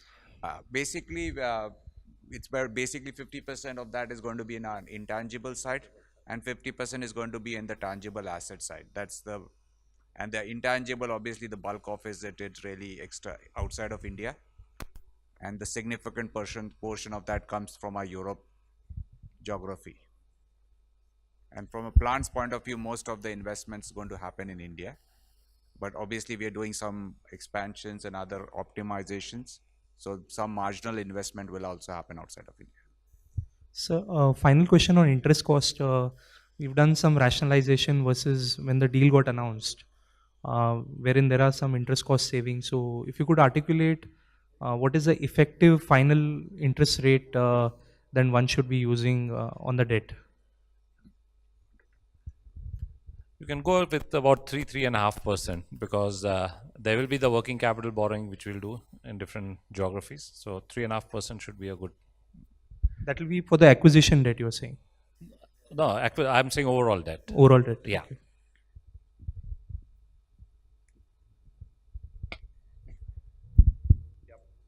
Hi, this is Aditya from Investec. Anand, just the PPA, purchase price is agreement.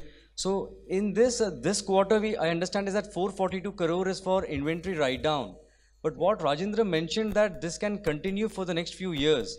If you can help us understand what is the transaction and what kind of quantum we should expect on every year.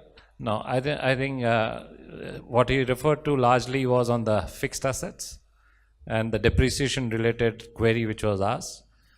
This 442 is largely on the inventory.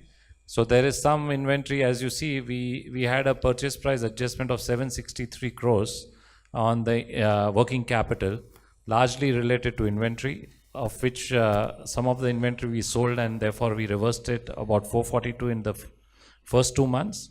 We expect that in the first quarter, you might see the most of the other reversal happening. So it would not be a recurring item for next few years? No, that was on the depreciation Rajendra referred to. Oh, thank you. Yeah, hi sir, just a small clarification on the same point. Rohan Gupta from Edelweiss. So the EBITDA guidance, so it means that another 400 crore rupees sort of numbers will step up, will come probably for FY20 as well on inventory things. So the guidance which you have talked about, does this include that number as well?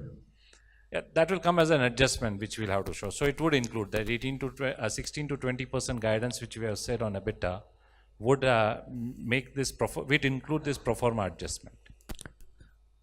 Okay, and sir, second question on this goodwill. So now we have roughly 15,000 crore rupees of goodwill.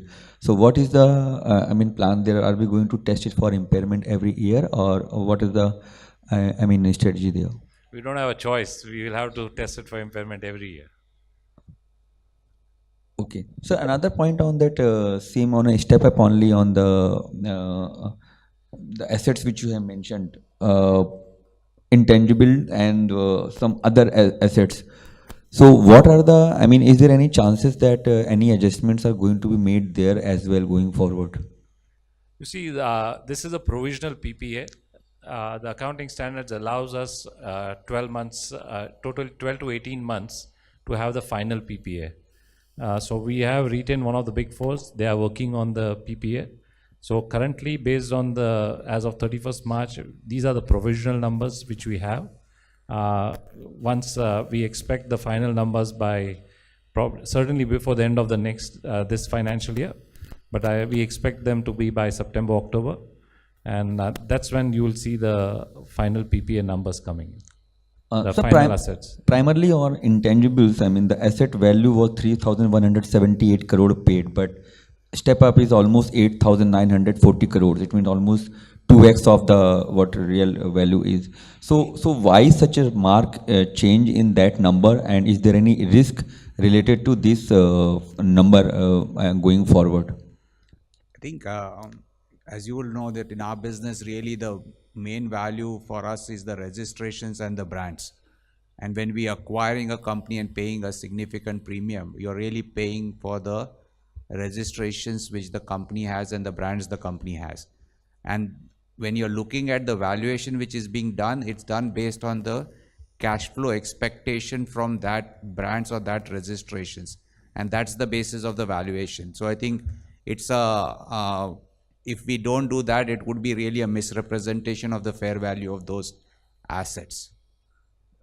Otherwise, it's easy for us to just take it and everything else goes in the goodwill. But whereas here we are saying we will really value them, and obviously for us this will be an incremental amortization which we will have to provide over the period of life. So you are absolutely right. There is a very thin line between the goodwill and as well as this intangibles. So I will understand for the goodwill we will be following the practice, but for what is going for this intangibles, are we going to write it off over next 5 years? I mean, do you have any strategy on that? No, as you know, in UPL we do for business acquisition we do over 15 years, whereas for registrations we do over 5 years. So this would continue as a business acquisition amortization. So all the amount is going to be write down in 15 years. That's right. Entire amount. Yes. So you will intangible which is on the business side of it. Which is related to business part of it. Right? That's right. What percentage of that is related to business part, sir? Sorry, can't get you. Sir, what percentage of this is related to business part? So that is going to amortize in 15 years, and how much is going to amortize in 5 years?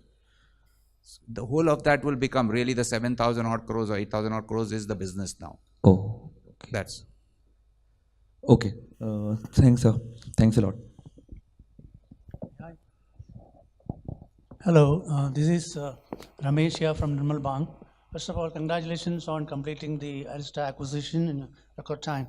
So I just had a couple of thoughts. One is, in terms of the cost synergies, how much of that will have to be set off against the integration costs over the next 1 or 2 years? What will be the estimated integration cost you'll have to incur? We have incurred, or how much will incur? I didn't get. Yeah, how much will you have to continue to incur over the next 1 or 2 years?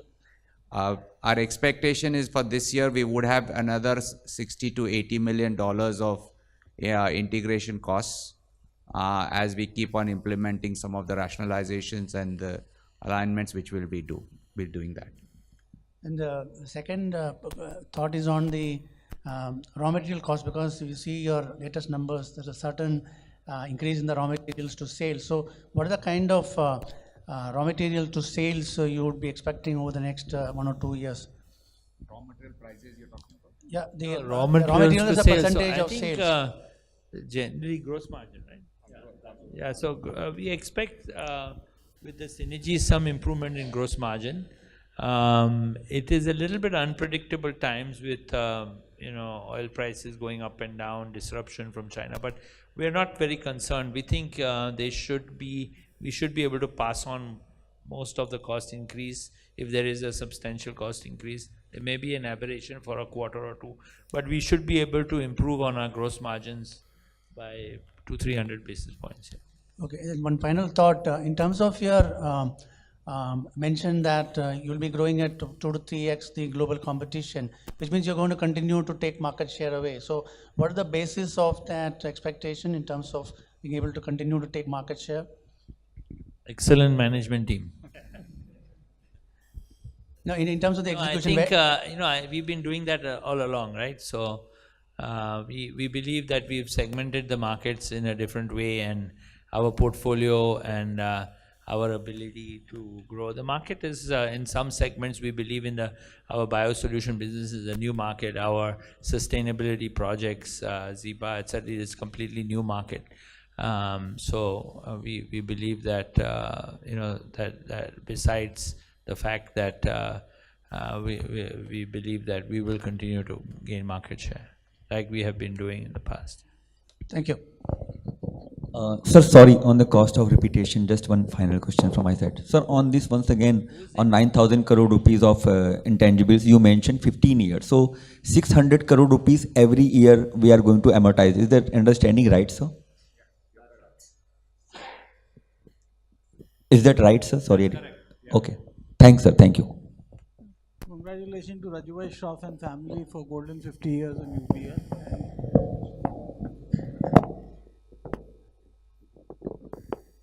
congratulations for the best for future.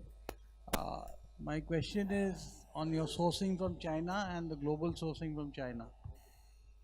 How are you seeing the impact to your suppliers, and how would we benefit from our global manufacturing facilities, specifically as we have outbeat most of the suppliers in that? So basically, last year it was very much a large fluctuation was there. We have done significant amount of job in terms of securing some of our raw materials in-house, as well as working with some of our strategic partners in terms of securing our raw material and intermediate on long-term basis. The journey continues, and this year expecting that as compared to last year, things would be should be much better. So are you seeing China coming back, or your internal production would be better? No, China will not. I mean, the situation in China will remain the same, which means the scale down operation in China will not. Those capacities, the chances of coming back is remote, and therefore, India and the other part of our manufacturing will become will play a very vital role. If year on year, if I was asking what kind of price increase have you seen, not only for your product on average, can it be 10, 20, 30, 40 price product wise? That's very difficult to guess. Some prices are even going down in China, even as we speak. So it's difficult to say. It's I think China is a substantial chemical producer in the world.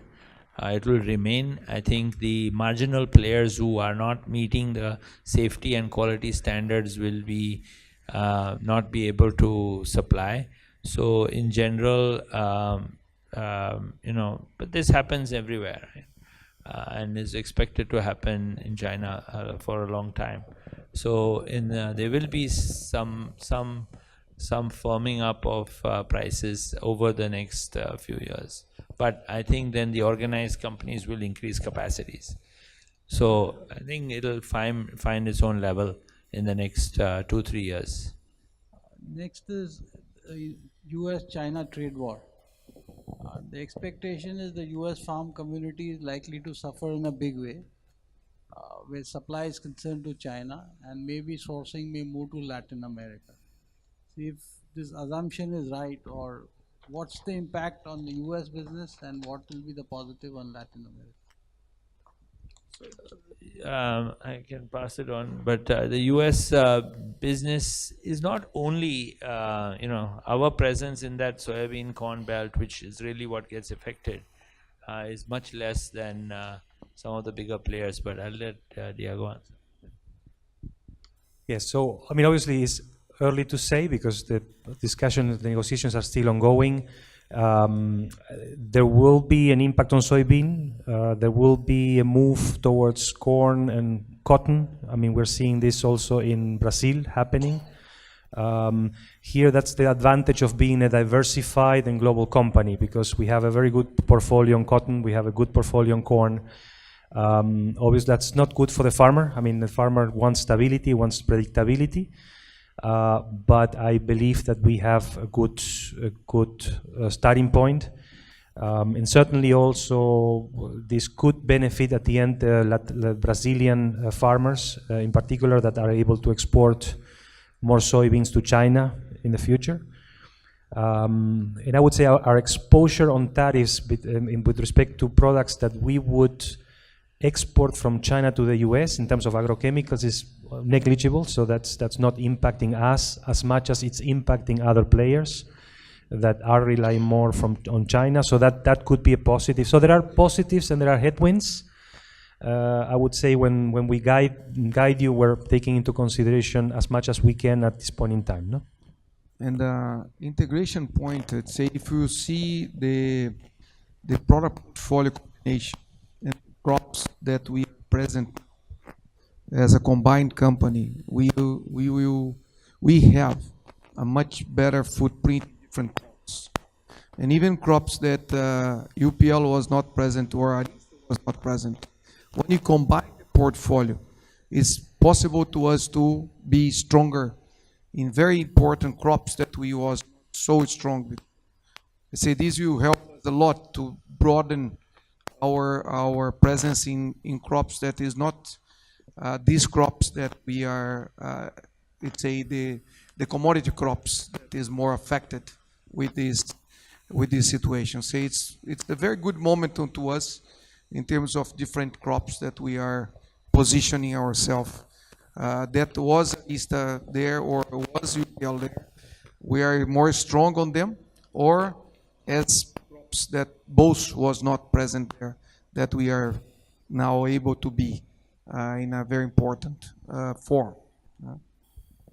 Next question is, if I carry some memories from today's presentation, it's more about transformation of your company and what the world farming activity is moving towards, and what you are going to be an enabler as aiding the farmer to grow better quality as well as higher productivity. So the transformation journey which UPL is supporting, what kind of percentage of your sales would be engaged in those kind of activities, not only R&D? No, I think the value chain relationship with farmers is something which is growing.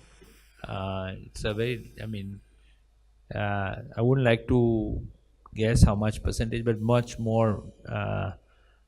If we have with our current portfolio and even before, the relationship, life cycle relationship was increasing as a percentage of relation rather than spot business of one product. I think the same farmer using multiple products of ours is increasing. That's what you're asking, right? How well you engage, because you're seeing the farming activity moving to Asia, and if it's moving to Asia, we need to moving to. It's not going to happen immediately. Somebody asked about growth rates of UPL in the future, so that's 10 years from now. Yeah. Thanks a lot. All the best. Just a few follow-ups. You mentioned integration cost of 60 to 80 million, and we have these exceptional items in the current quarter and the last couple of quarters pertaining to Latin America. Just wanted to understand what kind of run rate are these exceptional items likely to be at now? And would those integration costs be classified in exceptions, or how would you treat them in the P&L? I think this costs, all what we are talking will come as exceptionals, because these are all one-time costs. So they will come as exceptionals. Yeah, I didn't find a mention of innovation rate this time, so maybe Carlos or someone can, for the core business, if you can help us where we are in the innovation rate. I don't know. Innovation rate.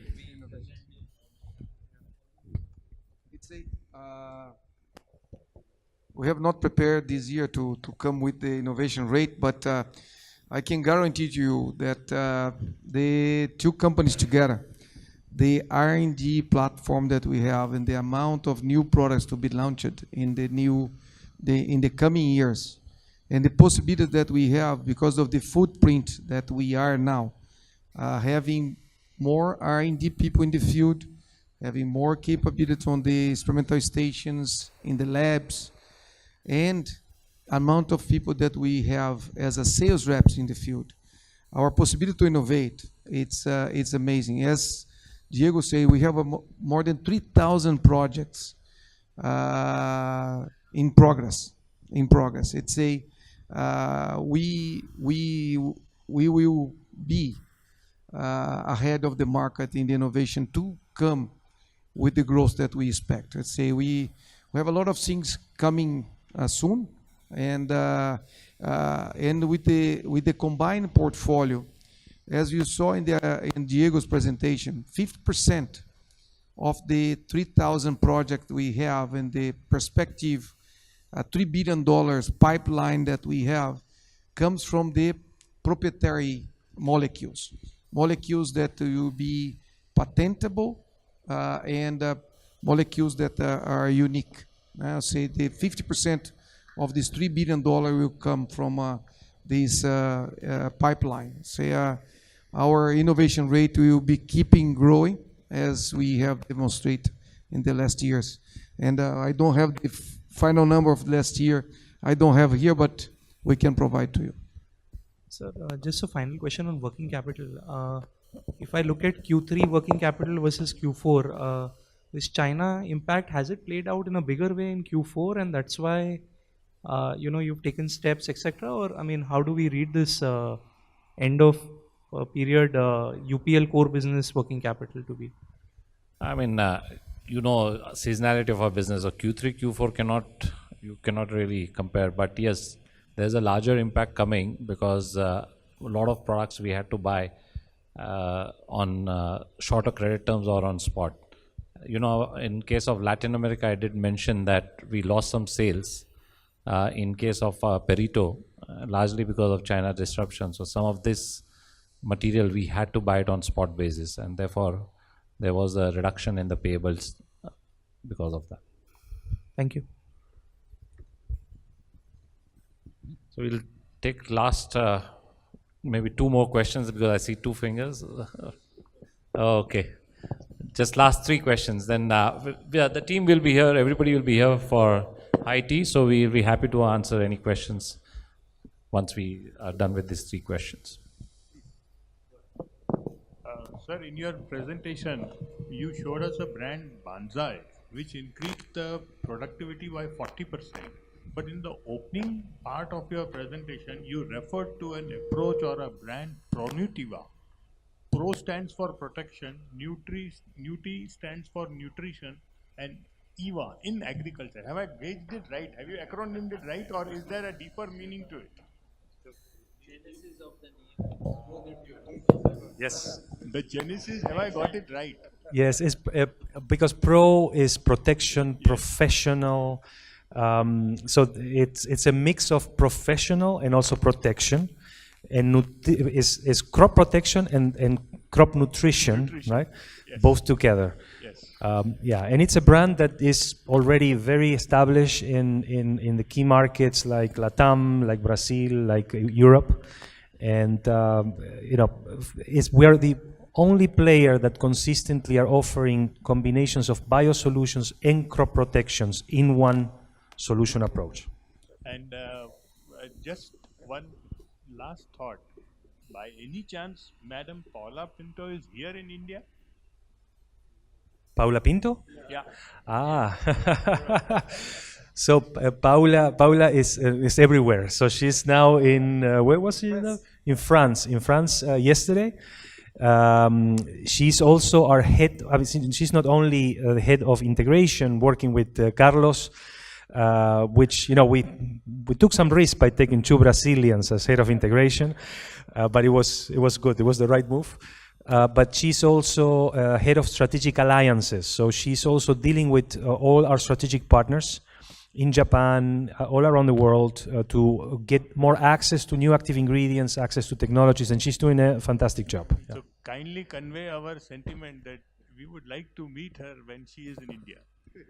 That was great. And she came a couple of times, and she's going to come back for sure. Thank you, and all the best. Thank you. Next town hall, we'll make sure she's there.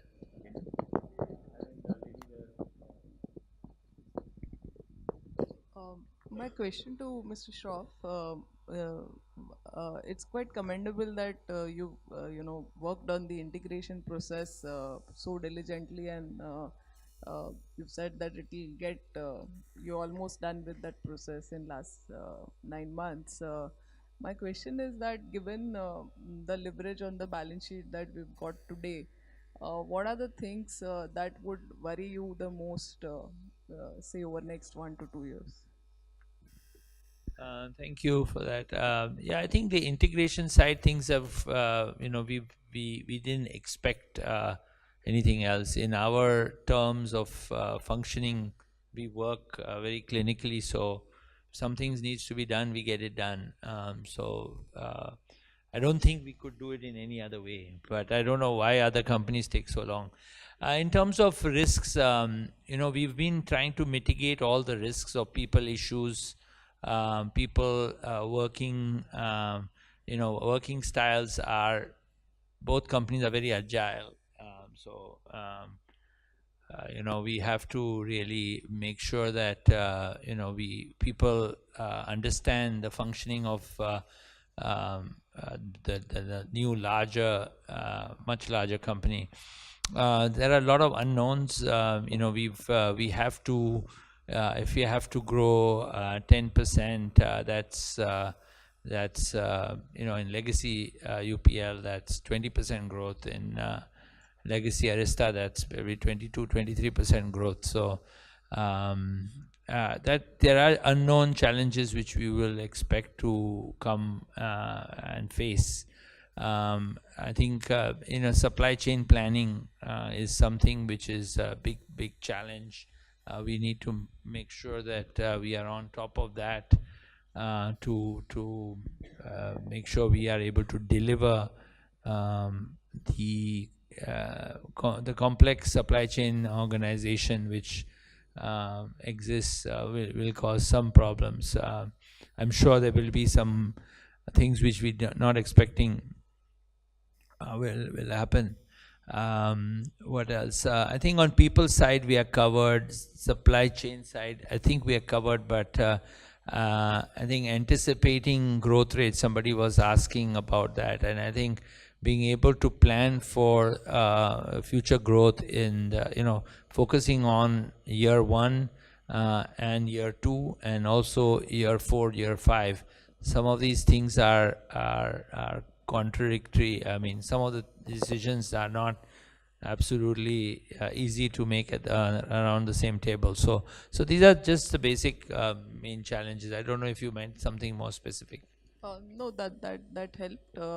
One more thing which wanted to understand, either you or him can answer, is that Arista has worked more like a niche company doing smaller volumes of many products, and UPL has been, in a sense, a large producer or bulk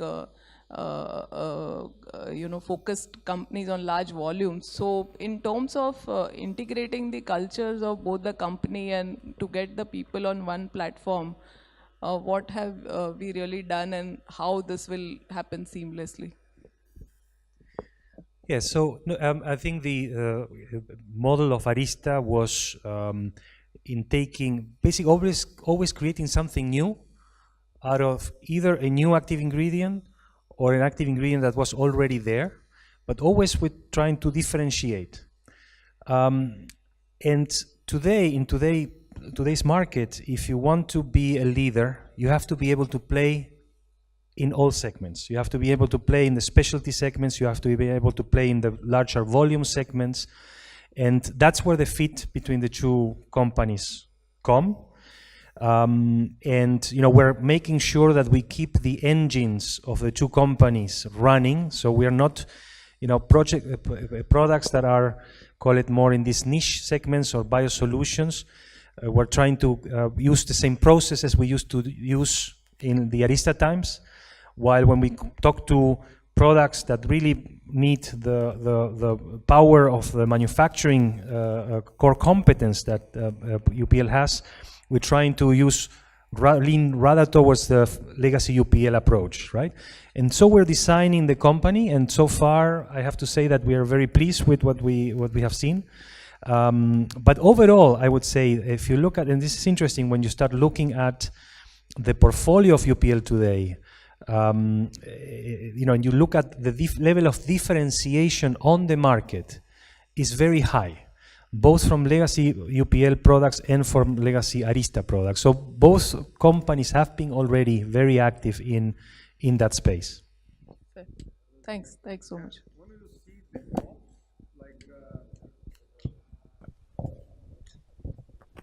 When you see the crops, like soybean, you say Arista was much less present in soybean than UPL. But now, with the combined portfolio, we will become a very complete portfolio for soybean.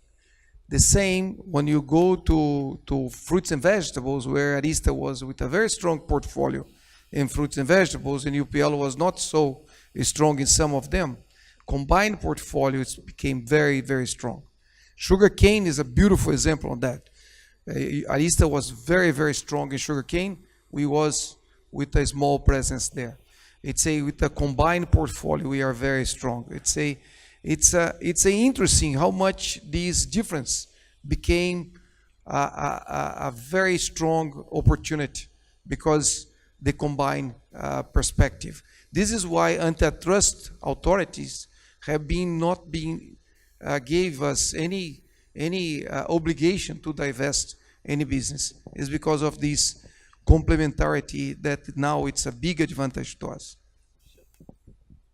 Thanks so much. So this is Vishnu from Spark Capital. In your European portfolio, if you could just spell out the top 2-3 crops that forms a sizable chunk of your European portfolio, and which region, say the West, Central, or the Eastern region would form a chunk of this revenues? So I understood the first question. The second question was in which? Within Europe. Yeah. Yes. So in Europe we have, I mean, it's a very diversified business, but if I have to pick the one or the other, I would say certainly in the oilseed rape business, the fruit and veg business in general, and sugar beet. These are crops that come top of mind when we think about Europe for UPL. And very nice complementarity between the portfolios that we're taking advantage now.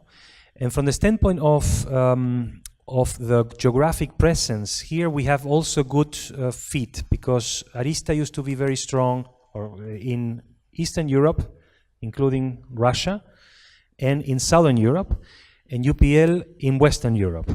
So there is a cross-selling opportunity also within Europe for the portfolio.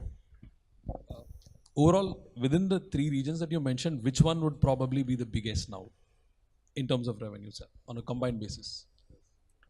It's quite close, but Western Europe is the biggest one right now. Got it. And in terms of the renewal in Europe, we understand it's typically a 10-year cycle. So bulk of the registrations that we currently hold, would we have to renew, let's say, 4-5 years out, or do we have a slightly lesser timeline in terms of re-registering or getting the renewal again? So all products, need to be continuously renewed. So there is, in terms of the timeline, not a particular situation. I mean, obviously Europe is going through a re-registration process overall, but we are defending our technology, and we feel confident that we have the right science on our side, let's say. So we're going smoothly through the process so far. And just one final question on the CapEx number. Would the tangible asset investment come down, say, from FY21 onwards, or should we expect this 2,000 crores as a recurring run rate fast forward another 2-3 years as well? I think you should run that for the next 2-3 years between both. I think you may find some increases or decrease between the tangible and the intangible, but on an overall basis, we would run with that CapEx number. Thank you and all the best. Thank you very much. Thank you very much, ladies and gentlemen, for joining us. And please join us for high tea. Thank you.